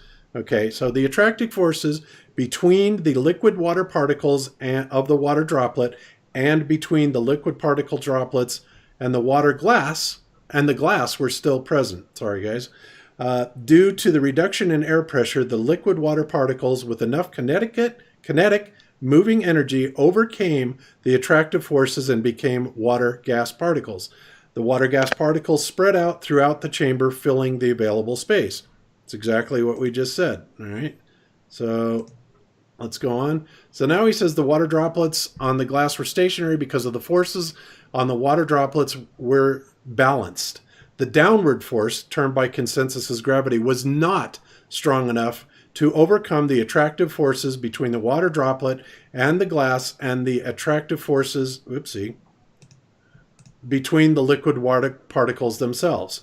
So he gives a little diagram of what's going on here, showing that a stationary water droplet indicates the forces are balanced and equal, you've got downward force, which the globers will call gravity, and you've got the air pressure, right? So in other words, this pressure gradient that the globers want to talk about simply is non-existent, right? Now, I have to say that there was a comment. I was watching Anthony Riley's show with Taboo Conspiracy before, and of course they had Conspiracy Clowns in there, and Conspiracy Clowns was talking to I can't remember who it was off the top of my head, but he was talking to somebody, and he says, show me a demonstration of a graduated atmosphere inside of a container, and I'll show you that's impossible. Well, look, a little common sense, and you know what? I should actually quote this correctly. I actually wrote it down. Can I give a quick example to interrupt? Sure, go ahead. Okay, well, if there's a house fire, everybody knows to crawl on your belly and not walk straight up, because there will be more smoke at higher elevations in the house. And so there you go. Beautiful. Yes. Okay, so here's the quote. Conspiracy Cat's 2 LBB store. He says, LBB store, show me an example of air in a pressure gradient in a container. When you failed, then you will realize there is no need for a container. Until then, stop asking me the same question. I just looked at that and I went, this is a science teacher that said this? And there you have it. John, you just gave a beautiful example that yes, when there's a fire, you crawl on your belly.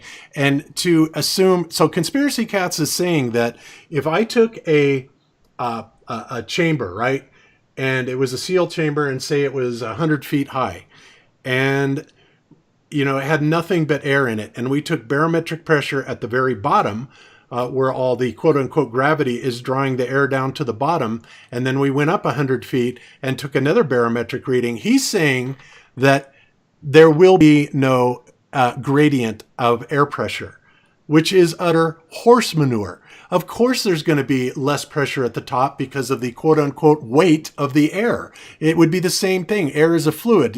Water is a fluid. If you took the water in a swimming pool, if you get in the swimming pool and you go down to the bottom, there's going to be more weight there, and there's going to be a gradient going from the bottom of the pool up to the top of the pool when you're only 6 inches. So for conspiracy clowns to make an assertion like this is so over the top ridiculous that how did he ever get a teaching degree is what I have to ask. But yeah, he actually said that. I thought it was so comical, I had to copy and paste it into the Globebuster show notes so I could just nail him on it later. What an idiot. Anyway, all right, so off my diversion here. I'm sorry, I digress. Let's go back to this. Now that we know that for sure inside of a container, there is a pressure gradient. There has to be, because of the simple volume of the air and the weight of the air itself. Jeez. All right, so let's go on. I mean, here's another one. It's probably not the best example, but unshaken vinaigrette. I mean, those are liquids, but of course the atmosphere and gases behave as a liquid on the macro level, and so I think that's another good example. It's based on density of the material, and that's where you get that gradient from. They say that you must have gravity as this downward tendency, but it could be anything causing that downward tendency. It doesn't have to be the theory of gravity. So just another example of something that has to be exclusive to the globe, because you're not allowed to think of the world as anything but a globe, of course. Yeah, exactly. And by the way, for all the trolls that are going on in the chat saying, when are you going to release the results of the fiber optic gyro? The answer to that is when we damn well feel like it, if ever. It's not our results to release. It's the person that owns it. And frankly, I wouldn't release anything to you trolls. We will release it when we are damn good and ready, and they will be released, but certainly not at your demand. And frankly, we've already told you the results. So what do you think you're going to do? Obfuscate and twist the raw data coming out of it? Look, we already know what it means and what it says. And like I said, there's no difference between what we got today and Michelson Gale got over 100 years ago. Get over it and quit asking. So, all right. So here we go. The rest of this. So it says, when the air pressure is decreased, the kinetic moving energy of the individual liquid water particles is now enough to overcome the combined attractive forces between the water droplet and the glass, the attractive forces between the liquid water particles themselves, and the now decreased force of the air pressure on the liquid water droplet, resulting in the formation of water gas particles. Okay, so let's get to the interesting part here. And again, this will be in the show notes. So he also says, in accordance with the second law of thermodynamics, the water gas particles will diffuse or spread out and fill the available space of the container. Now, guys, this isn't just some schmuck that's saying this. This is a man that has a PhD in spectroscopy. Okay, he's the man that is doing the experiments. And by the way, the experiments that he did with Roxanne and a few other people, Dave Marsh, yesterday, they absolutely annihilated Dave Marsh. Yeah, the globe again. I'll have the links for those results yesterday, but hat tip to those guys, destroying the globe, absolutely destroying it. So again, here we have a PhD scientist that is instructing us here on what's going on. And as he said, in accordance with the second law of thermodynamics, the water particles will diffuse or spread out and fill the available space of the container. Right? And there we have it. So let's move on. So he says, when the vacuum pump has been switched on for a short time, the liquid water droplets can no longer be seen in the dark side of the glass beaker. The water has changed state and become a gas and spread out into the available space. And again, if there was truly a vacuum of the magnitude they say there is above the earth, we wouldn't have any oceans, we wouldn't have any atmosphere. It would all be blown out into space, not sucked out, but blown out. Okay? So here are the pressures that the vacuum pump was basically capable of producing. This little vacuum pump he had. The maximum end vacuum pressure is 0.020 millibar. And the air pressure at sea level is 1,013.25 millibar, or 14.7 psi, or 760 torr, or however you want to measure it. Okay, so there's the pressures that are present. Then we compare the atmosphere that it started at, which is basically 1 atmosphere, and looking at 0.020 millibars maximum, there is a pressure differential between the two by a factor of 50,663. And you saw what happened to the water. All right. Now, if we carry that thinking forward, all right, again, this is the description of it, but what I want to get to is the good part here. And this will be in the show notes, but all right. So the pressure in interstellar space is approximately 0. A crap ton of zeros, and then a 133 millibar. Okay. And then the Earth's atmosphere at 1,013.25 millibars is, 76 quintillion, 184 sextillion. I don't even know that. That's a big number. Okay. It's a huge number. Ask to Karen B. I'm sorry, Yuru? Ask to Karen B how to read it. Yeah, she read it perfectly. Yeah, Karen B read it perfectly. Anyway, it's a huge number. It's a huge number. 76 quintillion. Okay, 184 quadrillion. 210 trillion. 526 billion. 315 million. 789,474 is the pressure difference. Bottles of beer on the wall. Hey, we got it. Hey, we did it without Karen B. All right. So anybody that thinks that this weak force of gravity is going to make a damn bit of difference to this type of a pressure differential, again, has picked the wrong day to stop smoking crack. This is a dramatic demonstration. And again, it just proves once again that NASA's frauds, the science that we are taught is a fraud. The only thing, as far as I'm concerned, that can explain what is actually going on, in my opinion, is there's got to be a dome over the top of us. That's my opinion, and I'm sticking with that, for several reasons. But anyway, an amazing experiment, guys, brought to us by a PhD spectroscopist, and it's magnificent. So any comments on it? All right. So this is Dr. John Dee's YouTube channel.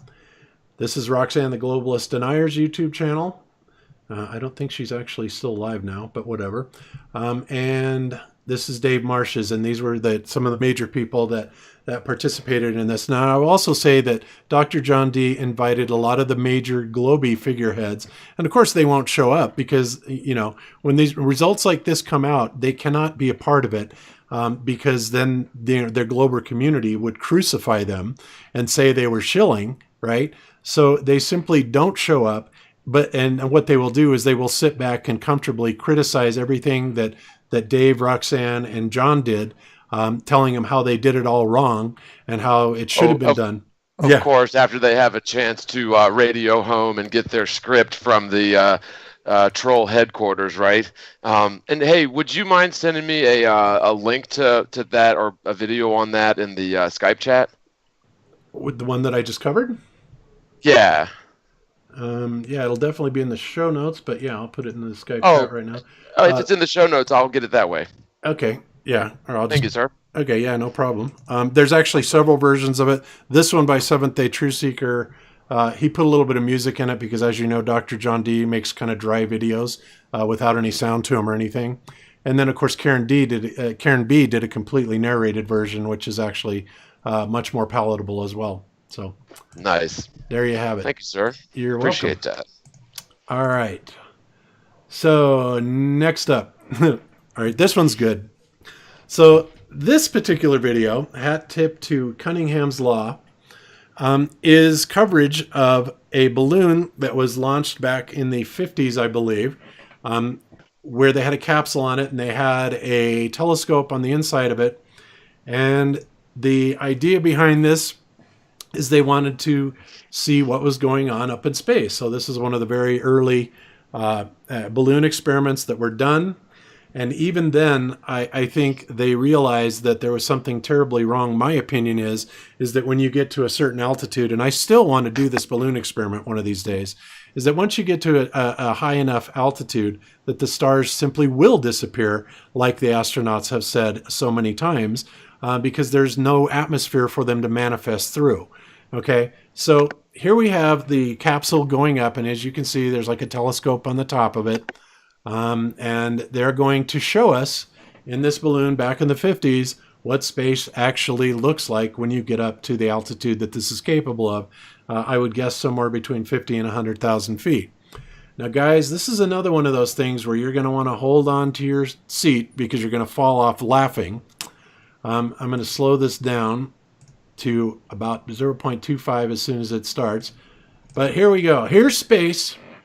Here's space. Wow. Oh my God.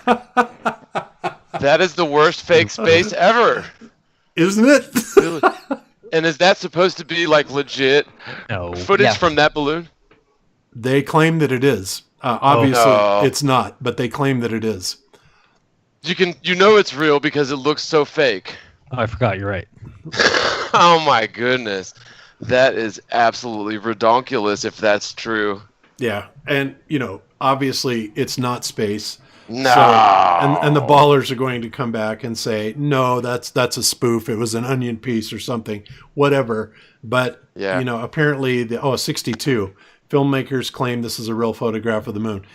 Take that for what you will. I'm not going to validate it one way or the other. But if they are claiming it's real, what a joke, right? That looks like some kind of like Disney production, but I don't think that cannot be intended to be real. I would be very surprised. But the technology of video trick photography or whatever has come a long way, and it is kind of amusing to see what people actually thought and what even we thought was like really good special effects. Say 20 years ago, it's laughable these days. So perhaps maybe it was supposed to be legit. I'd like to look more into that. It's wow. John, I will remind. After all, we all believe that the Apollo 17 photograph was real. True. Good point, Hero. We cannot blame this 45, 50 years ago the people that doesn't have any kind of knowledge about technology or image. So we are all in the same place. Yep. Yeah. Good point, man. All right. And John, I will call your attention back to a show we did, I don't know, maybe 6 months ago, where I was showing official NASA footage, by the way, of the sun that was taken from a high altitude craft. I don't remember if it was a rocket or a balloon, but it was official NASA video. And what it showed was a ball that was literally, it looked like a fireplace. It was throwing flames off of it, like a fireplace. I mean, we were laughing at it then. And so if they're going to claim that's real, I have no doubt but what they claimed this was real as well. Utter joke, Yeah. Wow. Yeah, indeed. All right. So next up, this piece came to me from Iru. Iru posted this in the Globebuster chat a few days ago. It's called Space Shuttle Flight 5, STS-5 Post-Flight Presentation. And this is pretty self-explanatory, but Iru, if you want to say anything about it before I play it, feel free. Sorry, my mic was mute. No, go ahead and make me remind me myself what I. Oh yeah, I remember that. Yeah. Okay. Go ahead. It's the reflection, right? I don't know what it is, if it's a reflection or what it is, but it's something to analyze. It's a little strange. Yeah, it's a little strange. So I'm going to play it, and what you want to focus on is down here, down in this area right here. We appear to see a person's head. And their hair down in this lower left-hand corner. You can see it. Now you can see the top of his hair. He's moving his head around. There's his nose, right? And also light, clear something. Yeah. So it's a little strange determine, how the camera is positioned. Yeah, it's inside of the spacecraft, it's outside, it's filming through a glass. It's how they filmed all this stuff. They film it by having all their input come into one computer screen, one TV screen, and then somebody with a camera physically records the screen. That's how they get away with it, because the worst conditions possible, and for their budget, like their operation is like I don't know, fifth grader making tapes of tapes in their garage, like mixtapes for their girlfriend. I mean, right. It is absolutely laughable. Well, I mean, again, if you know 3D rendering, or what stuff that Iru knows, but these guys may have not had the CGI back then. But if you can put a bunch of things together, have some feeds on top of other feeds, and then you have that output to one computer screen or one TV screen, and then the person that is filming that TV screen, you can get away with all kinds of stuff, because there's no way to prove what they're looking at is not in pieces, or that it's not in layers. It's just that one. Yeah, that's exactly how they filmed the moon landing. That's why. Even you can go back and find news reports and articles where everybody was complaining at the time, all these TV companies that had the ability to telecast live from anywhere across the plane, and then all of a sudden they weren't allowed to show anything but this one TV screen. They say, oh no, all this data coming back from the moon is coming to this one TV screen down there in Australia, and you need to film off that, and that's what people can see. It's just ridiculous. Well, and I think one of the most damning pieces of evidence against NASA is the fact that they either lost or destroyed all of the videos and even the telemetry data that may have, proved that they went to the moon, which I don't think they did at all. But, that's exactly what you would expect to see if somebody was guilty. And yet they just get a free pass. They keep getting their funding. But, imagine if you or I or any citizen or even a corporation were to make such a blunder. I mean, that I don't know. I think that just that alone is enough to get NASA, investigated. Yeah, you would think. Anyway. And I like to share a screen one more time, because Certainly. before the topic is, so beyond in the future that we lose the track, because you're talking about high altitude and show this this garbage with the stars and things like that, but it's coming to my head a little video that I found a few times. I believe it was 2 years ago, where maybe this video. Let me just share. I was going to say you're not sharing screen yet. Okay. Now I'm sharing the screen now. Yep, and you are presenting. Okay. No, this is just I can't even remember where I get it, because it's one of those nights that you spend many hours, trying to find making research to trying to explain things. And this high altitude balloon is official high altitude balloon with really expensive and I don't say advanced technology, but it's not the kind of high altitude balloon you see from amateur people. This is like a robotic arm following the sun, because the study of this high altitude balloon is to determine the movement of the sun, or if you want to see in the other way, the rotation of the earth. So the arm is covering because the study is focused on the atmosphere layers, and the light, how the light behave in the upper atmosphere layers. So let me just take out the sound. I just make this contrast image because a lot of people believe that this is part of the curve based on the globe, and they don't want to see based on the camera lens and how the light reach any point in the convex lens. So this kind of curvature is not based on or is not only explainable by a sphere. You can also explain due to how the light behave when enter to the convex lens. And but the really things that, of course, if you go to OptiWiki, you can clearly see that any resulting image obviously be circular based on any kind of lens camera, or even or where you are looking through a fisheye lens, or when you convert that into the rectilinear image, you're always going to have this circular shape at the end, if the camera allow you and the camera reach the maximum point of visibility without any obstacle in the middle. And this is the case because we are so high in the atmosphere that you don't have any obstacle. But the real thing is, if you pay attention, and remember, this arm is covering the sun. It's like something that caught my attention is here you can clearly see the circular shape of the light and the divergence of the rays of the sun producing through the volumetric of the clouds, because the sun doesn't have any rays, right?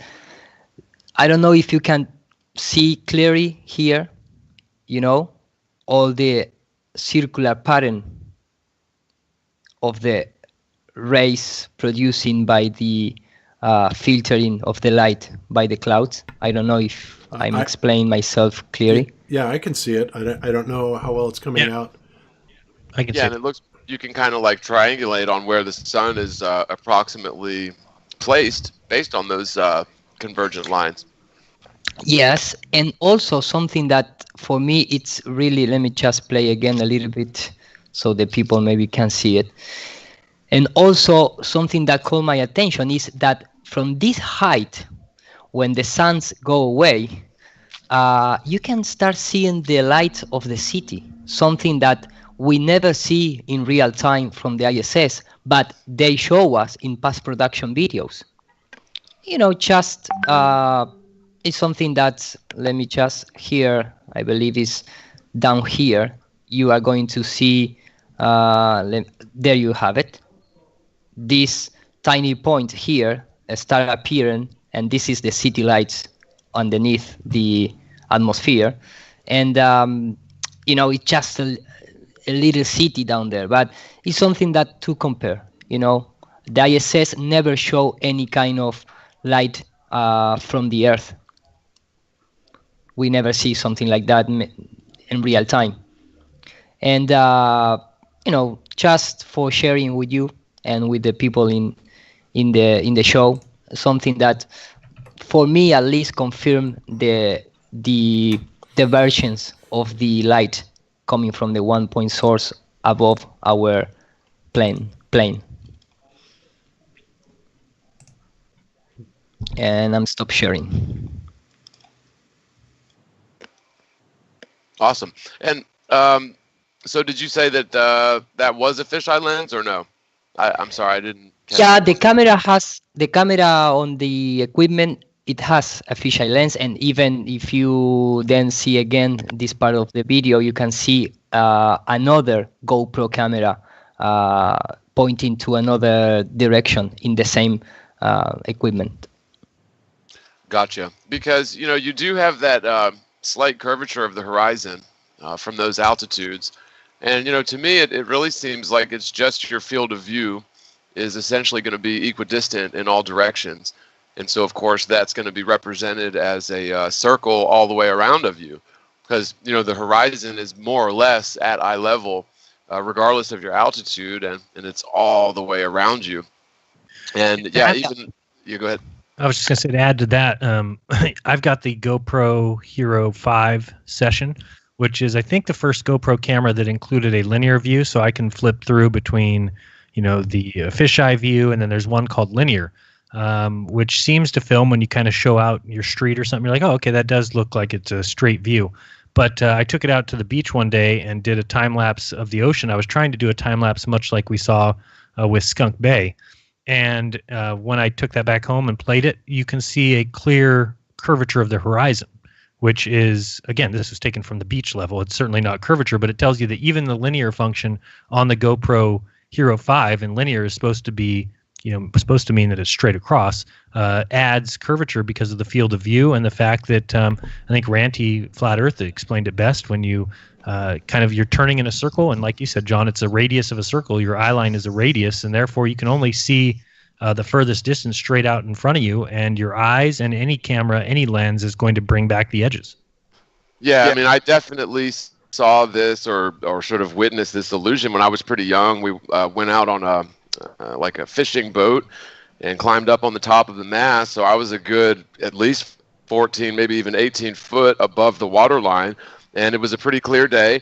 And so, yeah, the horizon, when you're at a pretty high elevation and there's nothing but water all the way around you, so there's no sort of terrain or buildings to obscure your horizon in every direction, you do see this sort of curvature all around you, which comprises the horizon.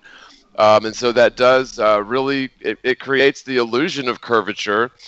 And, couple that with Aristotle's observation, allegedly, of the ships going over the horizon bottom first. And although, we've definitely talked about that and how that optically works on flat Earth. But those two things, I can't say that I blame the ancients or our predecessors in this query because there is this sort of circumstantial evidence that, lends itself to a spherical Earth if you're not really...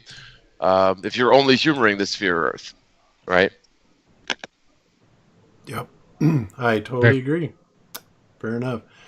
Okay. All right. So I'm going to move on, I guess, to one other thing. I do want to make a mention. I kind of have some sad news for everybody. And my condolences definitely go out to Alex, Flat Earth Man. But many of you may be familiar with Alex's dog, Flat Eddie, who is being shown here. He's been in several of Alex's videos. Well, it turns out that that Flat Eddie wasn't feeling too good. They took him to the vet, and it turned out that he had some sort of like inoperable cancer, and they had to put him to sleep. So, unfortunately, Flat Eddie is no longer with us, even though he will be in our hearts forever because he was just an awesome dog. So, hat tip to Flat Eddie. Hope you're in a great doggy heaven place. That's really sad. Everybody eat a carrot today because that's what got Flat Eddie to perform so well in these videos. Is he would always do it for just a carrot. So. Yeah, totally. Yep. And sorry for changing the subject, but I read a comment on the chat, and when I showed the video about this high altitude balloon, there you have a method to cover the sun, and you can open the exposure and show us to everyone the stars, and they never make it. Maybe because you cannot see stars, because there is not enough atmosphere to reflect the light of the stars. Yep. All right. Absolutely. Okay, so moving on, Jaron, you had quite a week this week. You released several videos. And the one you did, was this one yesterday, the 22nd? Oh, I guess it's 2 days ago, about the Hayabusa 2 landing on the asteroid and getting a 100 milligram rock. It's so ridiculous, man. I mean, it just goes to tell you that people will believe anything, right? I mean, that's put out there, and just that I don't know, that people believe that Japan landed on this Hayabusa 2, and it's a half-mile wide asteroid that's supposedly worth $57 billion to miners, which is just a joke. And then it's going to bring back, at first somebody might just read over that and see 100 milligrams of rock and not realize that that's 1/23rd of a U.S. dime worth of weight, worth of dirt. And that's going to come back. It's going to drop it in a little pod. Somebody's going to pick it up out of the ocean, supposedly. And then from that dirt, 1/23rd worth of weight of a U.S. dime, they'll be able to tell us how our Earth was formed 4.5 billion years ago.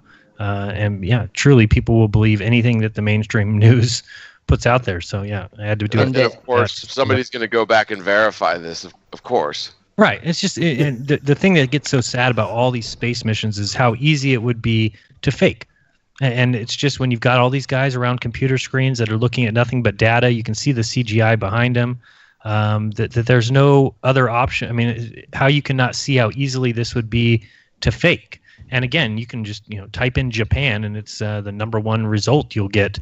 The last couple days is all about this Hayabusa thing, landing, and yeah, it's just sad that people will buy into anything. And yeah, in this particular case, it's just such a joke that if you watch the SpaceX landing on a barge the other day, I told David Weiss, I said, hey, did you see SpaceX is going to land a barge here in a few minutes? And we're watching it live, and we both said right from the beginning, we guarantee they won't show the landing, that they'll cut out the screen. They'll say it's too difficult because of satellite connectivity. And sure enough, they did the exact same thing. They say that, oh, it's difficult today because of how far over the horizon, as if there's no satellites. Now, all of a sudden, they cannot beam things back from satellites, that they have to have direct line of sight, I guess, which is ridiculous, 300 miles, like you would have that anyway in a globe Earth. But yeah, and then yet alone, we're supposed to believe that these guys are controlling this craft 200 million miles away with ease. But it's too hard to keep a live video feed from a barge out of the ocean. It's just and supposedly the name means the palace underwater, something like that. Yeah, and it's Japanese. like being under the dome. Right. All the time they refer this meaning, this symbolic meaning. Yeah, maybe they're trying to make up for the fact that clearly their footage is some of the worst at showing that they're clearly in water. Their their space footage, Japan's. So, yeah, maybe that's what it means in Japanese folklore is underwater palace is what what Ryagu means or whatever. I don't know what Hayabusa means, but yeah, it's just sad. It's I don't know what else you can say to people. This SpaceX stuff was such a joke, and I'm watching through the video of SpaceX, and if you watch that footage so-called from space, it's clearly in slow motion, and yet people can't recognize that it clearly is done in some sort of a I don't know if it's in a chamber or some sort of a warehouse, and it's just slow motion. You can even see the flashes of light, and anybody can tell what flashes of light look like in slow motion. And Bob, if you go to about, I don't know, go further in the video, it's probably a little bit more towards the end when I get to the SpaceX stuff. Yeah, right there, a little bit behind, and then just go back about, there. So you can see these flashes of light, that those are in slow motion. And you can see all these little specks flying off of it are in slow motion. But if you look up at the time is just running like normal. So what they're showing people is, this is just slow motion footage here. And look at the time, 37, 31, 32, 33. I didn't slow that down. This is just what they show people is actually going on in space. And it's so easy to tell that it's a deception. And people will believe it. And then if I tried to go, and this is why I don't anymore deal with the trolls, if I tried to go to Red's Rhetoric or somebody and said, hey, this is impossible what they're showing here, they would just get Astronomy Live to bring up his computer program that he would be able to replicate this and then say, no, it's real because this computer program replicates it, Sharon, you're wrong. And again, if you want to believe that stuff, then go right ahead. Yeah, and just think of how China can get away with doing pretty much anything as long as they keep it fairly consistent to what the United States put out decades ago. What's the United States going to do? They're not going to say anything if they catch China faking anything. Of course they won't. And so, there's your motive right there. Not only is it a huge taxpayer black hole, but they also use the the footage or whatever to mind control the Chinese people and the people of the world into thinking that, you know, these governments are basically all powerful. What it boils down to, they can send crafts to the moon, you know, wow, but in reality, they're just faking it. So, you know, it's just like the Nazis said, if you can basically tell the big enough lie and tell it often enough, people will believe it. It's propaganda. Yeah, and Bob, just don't play the song at the end. Sometimes I get a little antsy and I say, oh, I'll play. I was doing something and I heard the Cheers song behind me and I said, oh, I'm going to play, I'll sing a little song to the Cheers, but I got a copyright on that. So don't play that or else you'll get in trouble on this channel too. Even though I sped up the song and changed the pitch, they still picked it up. So don't play that. You're kidding. The Cheers song they copyrighted you on? Yeah, can you believe it? And it's blocked in some countries too. I forgot which countries. They seem to be pretty small, so I don't think it'll make an effect. Well, but that was, something nice because your voice is garbage, man. So some countries, at least, they have the opportunity to doesn't listen to you. That's true. Thank you. Good point. You're right. They're actually smart. The countries that block. Yeah, totally. That's hilarious. And I have to tell you a little secret. I was struggling with what I was going to call the show and how I was going to approach it. But I mean, the way that the Globers went after, our proof, and we were, we conclusively proved the rotation of the Earth and the curvature. I mean, like we were some sort of gods, right? And all I could think of was, opening the show with the song specifically that came from the movie and the soundtrack, Jesus Christ Superstar. Right. And this song that I'm talking about specifically is called Hosanna. All right. And it kind of goes something like Hosanna, hey, Santa, Santa. And I was actually going to sing it, changing Hosanna to Ozana, meaning me, Xanadu, right? And of course, the other person that's talked about that is, oh, hey, JC, measure the curve for me, right? And of course, we all know who JC is, right? That's you, Jaron. See, you have a mind too much like mine. Sometimes I get those ideas. I'm like, all right, that's it. I'm going to put this song in there. I don't care if people don't like it. But, that would have been great. That's one of my favorite musicals of all time, by the way.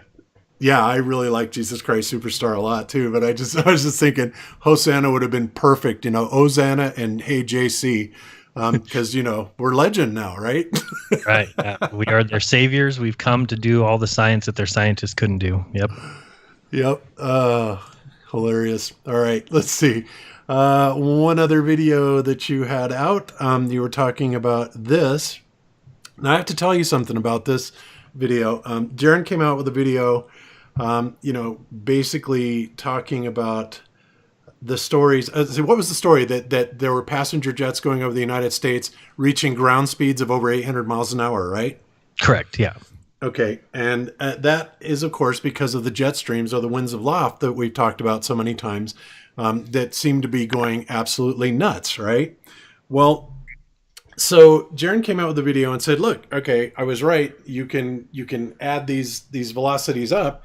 And if you were to do this out at the outer edge where we know that the winds are actually higher, then suddenly a trip from Santiago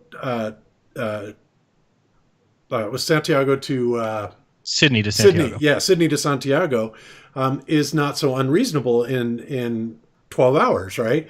Because you've basically picked up 200-300 miles an hour at least, and that makes the journey absolutely doable on a flat Earth map. So I had to laugh because there was a guy that used to be a flat earther and he turned globe, but he also did this null skull map, which he took down. But he came out with a video basically just to debunk you, and he fabricated some 100 to 150 hectopascal figures that he put in his map, and he showed them as being like, basically calm. And, he played your audio in this in the background.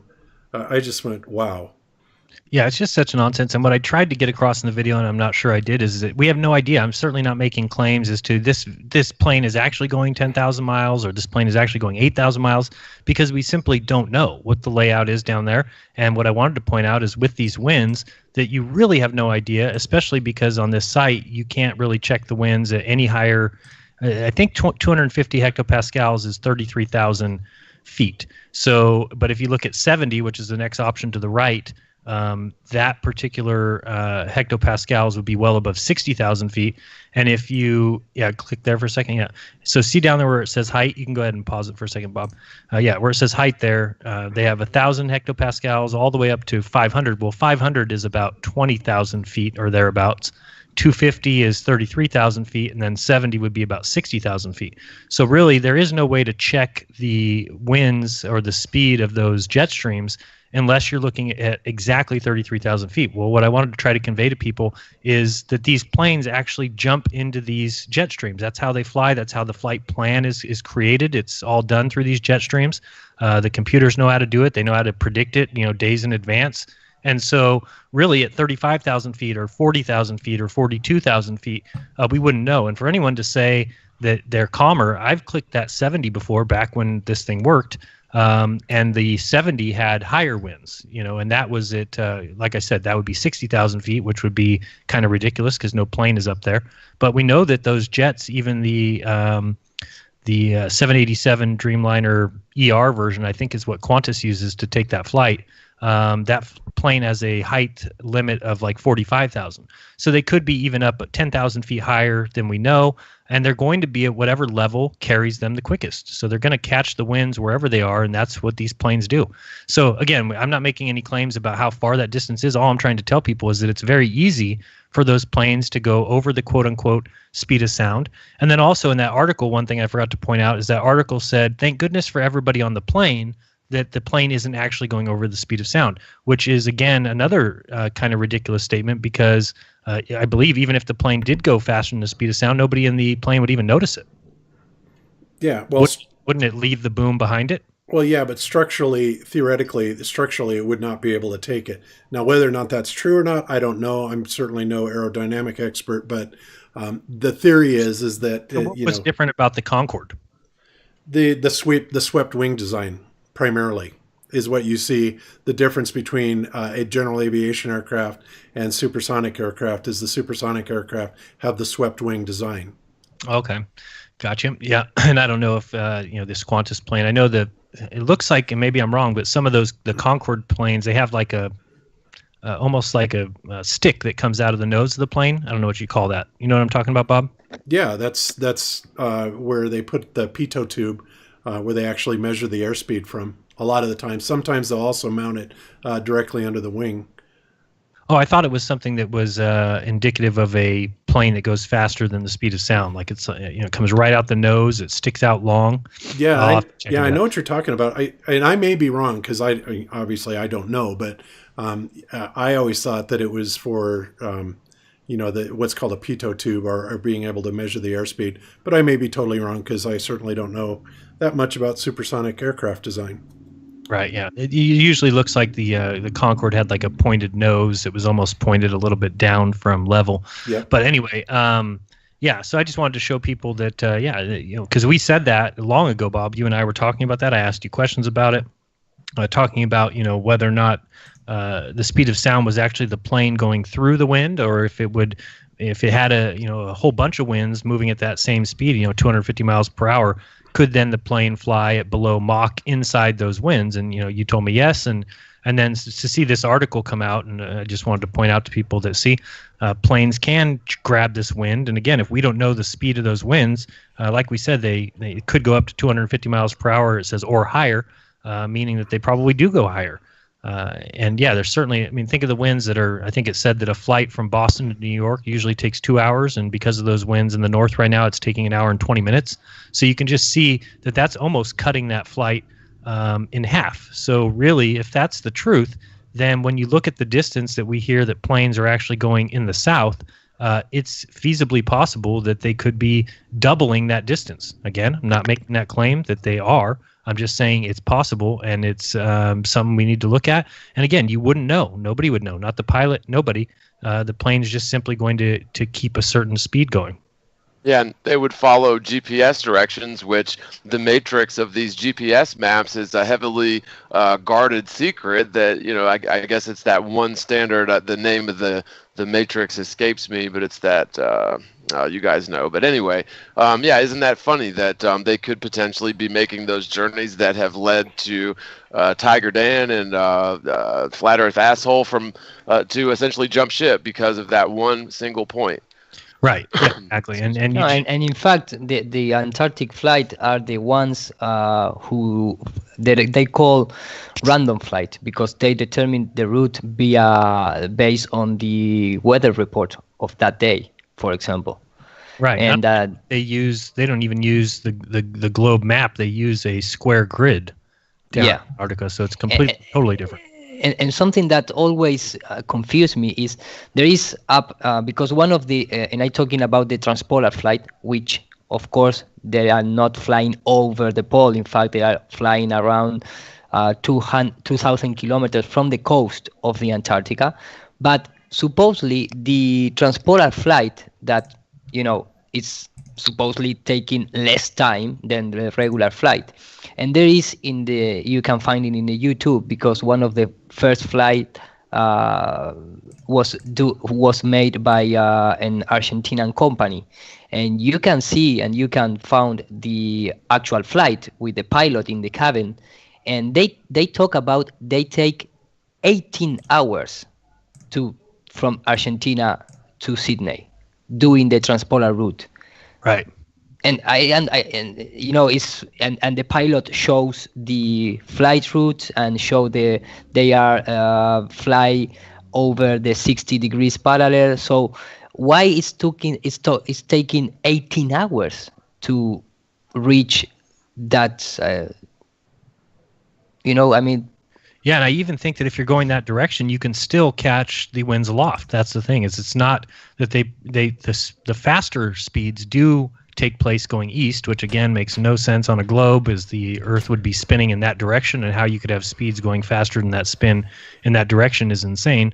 But when you look at the planes that go west, so the ones that leave Santiago going to Sydney, those planes which take on average 4 hours longer or whatever, they are also catching winds aloft. It's just at a different height. So again, if that site that we look at, the Earth.Null School, if they had other HPA levels where we could see what's going on at 30,000 feet, what's going on at 40,000 feet, you would see that there are winds that go west, that go in the direction that plane would be going, and those planes just get up and catch those things. And again, if people think, because you always hear people say, oh, well, these planes, they take the Great Circle route, right? But as I showed in my video there, that if you look at the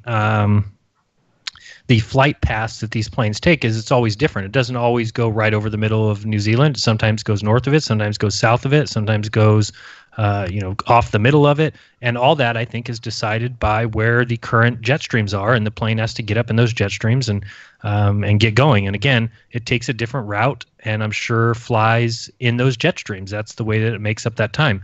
And then what I tried to point out in that video, and again, this is what I think is the biggest point that people might be missing, is if you believe that those jet streams get to be 250 miles per hour or 200 miles per hour, as is shown on that Earth.Null School map. So it's showing that's supposed to be current data, current speeds of the winds at those heights. So if there is a 200 mile per hour wind, then those planes are running inefficient as could possibly be, because when you figure out they're going 11 and a half or 12 hours, whatever it is, divided by the 7,000 miles, that's coming out to the 550 or so miles per hour, which is one thing. Okay, that's about a plane's cruising speed. I could see that. But then when you hear, oh, wait a second, there's 200 mile per hour winds, then you have to be under the belief that the plane is really only going 350 and that it's being helped along. So the plane's only flying through the wind that it's going through at 350 miles per hour. That's incredibly inefficient for the plane, as if it could go higher and faster if it got up there. So that's when you look at it and you say, oh, wait a second, that plane could be going 550 through the wind. That's its speed, its airspeed, but it's being carried by an additional 200 to 250 mile per hour winds. So that's where it's clear to me. It's not as if the plane, when you figure out the math, is going so fast that you're like, oh, I can't really see it going any faster. When you realize that there's winds helping it out and that it's still only averaging at 550 miles per hour, well, then what's going on there? Why would the plane not be utilizing the speed to save gas, to get there faster? Everything. They're not even doing that. They're just going 350, and then you add the 250 onto that. Doesn't seem to make sense to me. Yeah, that's a good point, though. That really is, because that's a big argument for the globe. Allegedly, I really don't see what the big problem is, but you're right. I mean, it's not just the plane's airspeed; it's the plane's airspeed plus whatever the winds aloft is. And so, if the jet streams are that fast, then they could absolutely make those longer journeys according to like an AE layout. Right. If they're able to go that fast, and yeah, you're right. I mean, if it is a globe, then man, they're just crawling, aren't they? Yeah, it doesn't seem like they're really getting the best efficiency out of those engines. And yeah, and when you look at the fact that, of course, the GPS tells them the distance. So the GPS says 7,000 miles, and then the plane goes that distance in a certain amount of time, and that's how you figure out what speed is, right? Distance divided by time. So you now know the speed of the plane, but the problem is if we are lied to about the actual distance, nobody would know. The plane is still going to return a ground speed of a certain amount, which is going to match what the GPS says, and it's going to return the airspeed, but there could be much greater distance traveled, and nobody would ever know because the distance is based off of distance divided by time. So if the distance is already a set number, then you would never know if that distance is further. It could be 8,000, 9,000, 10,000 miles, and nobody would know because the plane is doing the speed based on the ground speed based on the GPS distance. Yeah. I think that the lack or the basic lack, I mean, there really aren't very many far southern flights where you see like the far southern departure point to far southern arrival point. And there's not very many of these flights if you look at a map that charts out the most popular flight routes. And the same thing goes for the transcontinental or whatever fiber optic cables that provide connectivity from Europe to the United States to Australia. You don't see any of these traveling the far southern oceans. And you've made a good point about that as well. It's because logistically you'd have to have more cable than is should be allotted for in the plans if you're assuming a globe Earth model. Right. And of course, it would be a whole hell of a lot of cable if the AE projection is even remotely correct. That's why I would love to find a cruise. I mean, I would do a GoFundMe or something for a cruise if I could find a cruise that simply goes from New Zealand to South America. Because you know how fast a cruise ship can go. A cruise cannot increase its speed like we're saying that a plane can, where a plane could be fooling the passengers by saying, hey, we're actually going this speed, but we're moving much faster. Well, I don't think anybody would know. But cruise ship, you do have the trade currents, though. Those are a thing, aren't they? You mean in the oceans? Yeah, there's trade currents where it's like similar, I guess kind of similar to the winds aloft. Yeah, I mean, I've done research on that, and it looks like the speed is so much less. Like, at least... Oh, of course, yeah, for sure. I've also seen the boat that went around Antarctica down south and took 100 days to do so. They come back and say that they traveled at 4 knots, which is just ridiculous because that craft that they're in, the actual, I forgot the name of the Catharsis 2, I think is what the name of the sailboat is. Yacht, really, it's a yacht. But that yacht can go, high 30 miles per hour, and yet it's coming back that they're going, 5. So it's like, well, again, if the distance is much, much greater, then you're right.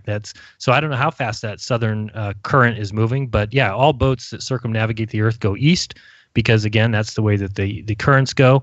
But I would still love to take that cruise because there's a reason why all cruises head up and hit all those little islands. So when cruises leave New Zealand, they go to Tahiti, and then they go to, I forgot the other one, starts with a P, and then it goes to Easter Island or whatever. But they'll never just travel straight across, and I believe that's because the distance is so much further that it would be instantly known that the boat, it couldn't go that distance. It would take, I think that a cruise ship goes 20 miles per hour.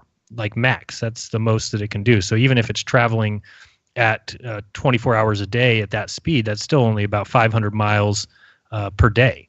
So even to get across from Sydney, say, to Santiago, that's going to take, if they travel nonstop, it's still going to take them 14 days to get across. So again, there is no cruise like that. When we talk about the underwater sea cables, there's none that run from New Zealand or Australia to South America. That's another big clue. So these are just all little clues and little things, and that's why I made that video, to just help people understand, because there's a lot of people who come back. I think Max Egan is one of them. Max Egan took that flight one time live on my channel, if people remember that. He called us live from the airport. He was on a Google Hangout from the airport in Sydney, and then got on the plane, and it was about 11 and a half or 12 hours later that he then called us live from Santiago, Chile. So, he took that flight, but one of his reasons is, on a flat Earth map, this flight would be much longer than 7,000 miles. Therefore, he's never bought into flat Earth because he says he takes that flight. It takes 11 and a half hours. It's 7,000 miles, and therefore the globe is probably most likely true. And yeah, I just want to show people that, Max Egan wouldn't know if that plane was all of a sudden actually traveling 9,000 miles. So he wouldn't know a difference at all. Yep. Very good. Well said. All right. So, I just wanted to bring that up because we both, Jaron and I both talked about that it is absolutely possible with these high velocity winds at different altitudes that the aircraft's ground speed can be going several hundred miles an hour faster than the aircraft is traveling through the air. So there you have it. And last but not least, I've been playing some of the quotes from Jaron's video this week on the 19th. That there is quote after quote after quote after quote, 3 hours worth, of people saying that, the aether is real. The Earth obviously is not moving. They have come to that conclusion tons of times. All of these very, very famous physicists. But of course, I trump them all because I've proved the rotation of the Earth. So screw you guys. I want my Nobel. All right. They're going to rename it the Nodel Prize. That's right. It's going to be the Nodel Prize from now on. Nice.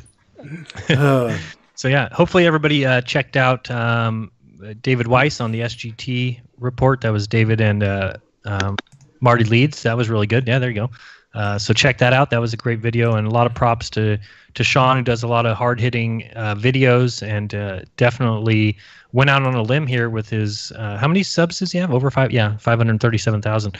So it's going out on a limb a little bit to have these guys on your show.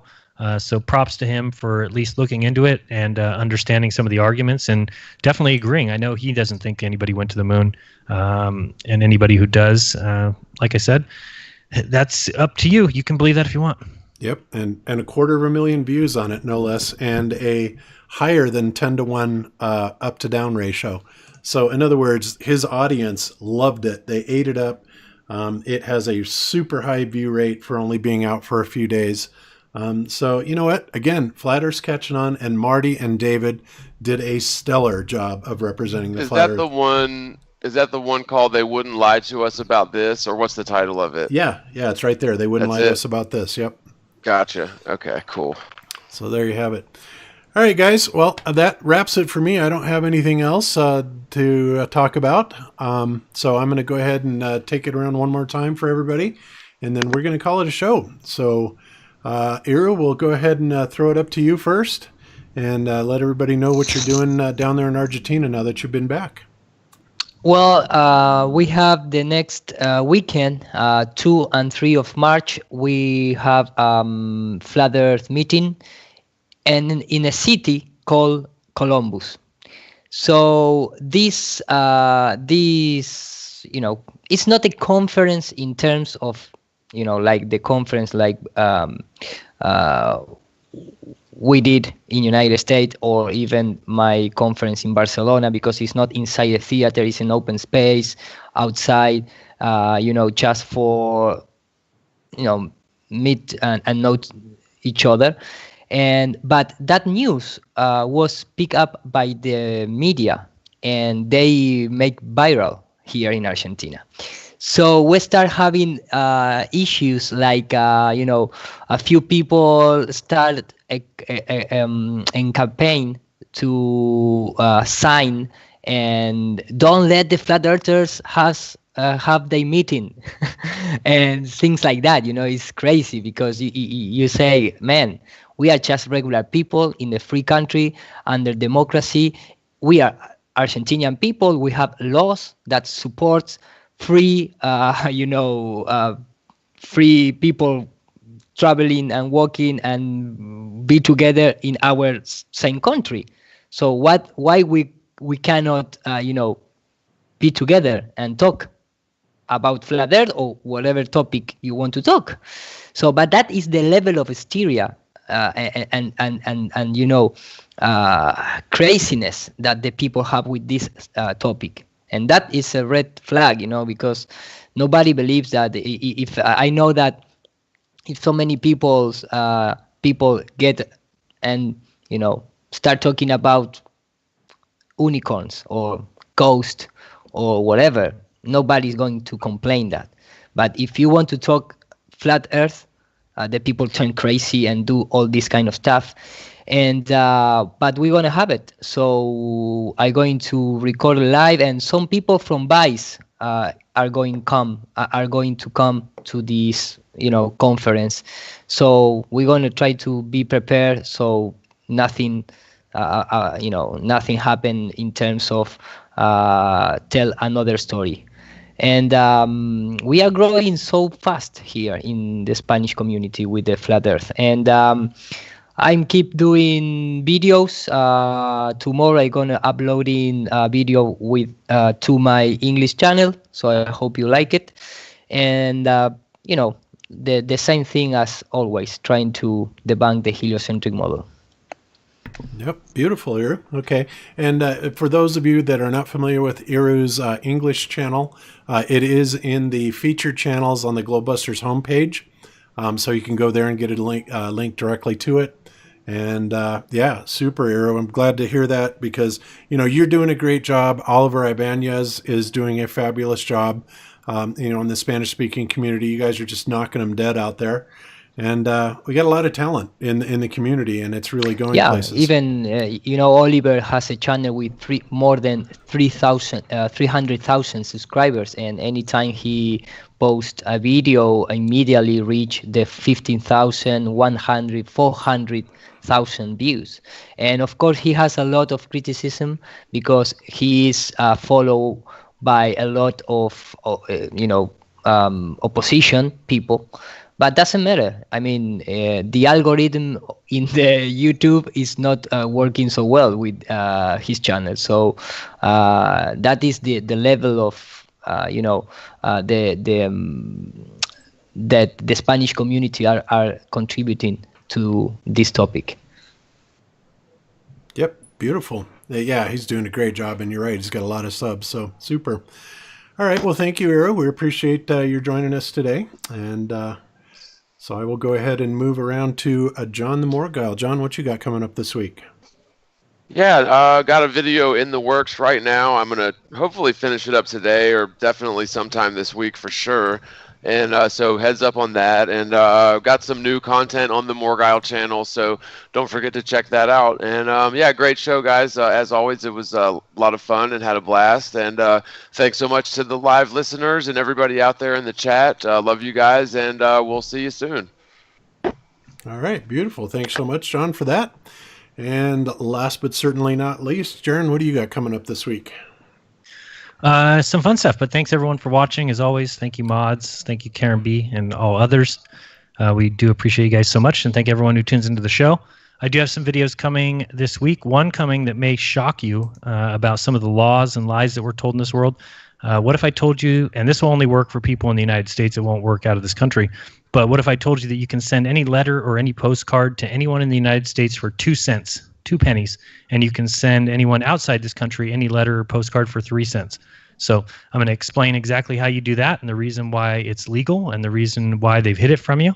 But basically, it comes down to the same thing, kind of like the Federal Reserve. The United States Post Office is a corporation that makes profit from what they do with their mail, and that's not what the original Constitution said. The Constitution and the Congress from 1865, I believe, states that the price to send any mail in this country is 2 cents. Any mail outside this country is 3 cents. The only thing you have to do is make sure you don't put a zip code. You put zip exempt. You cannot put a letter abbreviation for a state. You can't put CA for California or NY for New York, because those are federal properties. But it's still possible. You just write zip exempt. You just spell out the full state. But I'll describe it exactly for you in detail and show you some letters that I mailed myself. I mailed one to David Weiss, mailed some letters to myself, and you just put a 2 cent stamp on it and do exactly as I tell you, and it will get there. So interesting stuff. Cool. Yeah, that's awesome. I know FE Core is going to be wanting to do something like that as well, because we've got a lot of results that we want to send out to the universities, etc. So I'm sure that'll come in That's handy. great. I think the only thing it won't work for, as far as I can tell, is commercial, but that's not commercial since we are a nonprofit. So yeah, awesome. Yeah, very cool. All right, and as for me, guys, what I have coming up, not next week, but the week after. Actually, next week, we are going to have Nathan Oakley on the show with us, and we're going to be going over, what he's doing. I'm going to lose it. You're going to Yeah, I'm going to be in the conference, and I really love the job that he's making. Oh, no. Well, we'll record it for you. Okay, thank you so much. You can find it on the Globebusters channel here. That's right. Okay. So anyway, so Nathan's going to be on next week, and we're going to be talking about a variety of subjects. And that's going to be a lot of fun because it'll be the first time that Nathan has ever been on Globebusters. And, I've only known the guy for 4 years, so it's probably about time. I'm really slacking, but, Nathan will be on. That'll be great. Also, just so you know, we, as many of you know, we took down, the majority, of our videos, a few weeks ago, months ago, something like that, because we had the threat of a possibility of a trademark, strike, even though that was bogus and it never went through. And of course, now we've straightened all this out with YouTube. But nevertheless, we didn't want to take any chances with our logo. So what we've done is we've taken down all of our videos going back almost 4 years, and have redone the branding on them to our new logo. You guys may notice our new logo has got the no sign, the red with a line through it going over the globe, and we've added a spaceman now, and I personally really like the spaceman in there. So anyway, we have rebranded everything, and we are going to re-release the videos one at a time on Wednesdays. We've decided to do it on Wednesdays.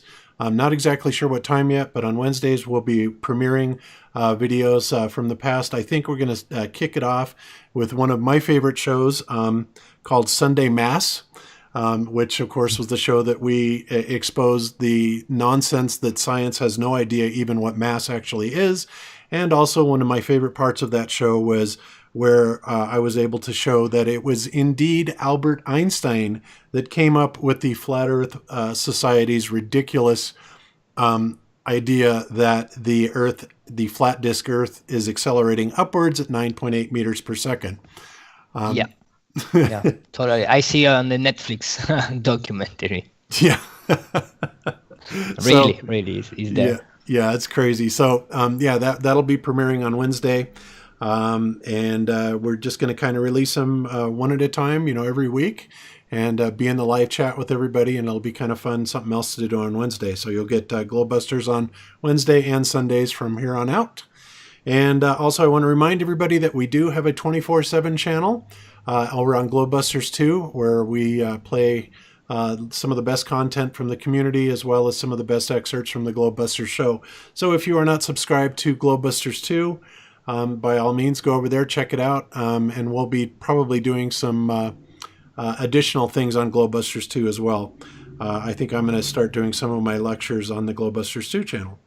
So, all right, and then last but not least, on the 9th and 10th of March, we have several members from FE Core flying into Denver, some from overseas, some from just across the country, but we will be doing the Force the Level experiment, part 2, which will be greatly elaborated on, and also we have upped the ante as far as we've increased the complexity of the experiment a little bit to increase the accuracy.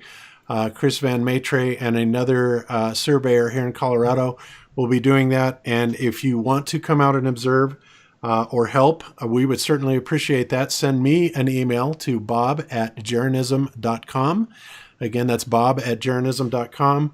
I'll fill you in with all the details, and we especially want Globers to come out, and if you have surveying experience, we absolutely want you there, because this is something FE Core has developed an entirely new method to be able to actually measure the topology of the Earth and whether or not there is or is not any curvature, unlike the horse hockey geodetic surveyor methodology, which is nothing more than a mathematical construct. FE-Corps has devised a way to actually physically measure whether or not there is curvature, either convex or concave or flat. We have invited a lot of people. Of course, the Globers, like, Jesse and other people, we don't really expect them to participate, but we would love it if they did. Jesse Kozlowski, you are absolutely invited. I'll be doing a little bit of a live feed there. I won't be running the show that day. I don't know if we're going to have a show that day, but if we do, obviously Jaron will be running it. And if so, I will report in remotely from the test where we're doing it on the 9th and 10th. So there you have it. But yes, we really want people to observe. We really want ballers there. And we really want surveyors there, because what FE-Corps has come up with is absolutely groundbreaking science. And it is a methodology that is clearly designed to measure whether or not there is actually curvature. And it is not using lasers. So there you have it.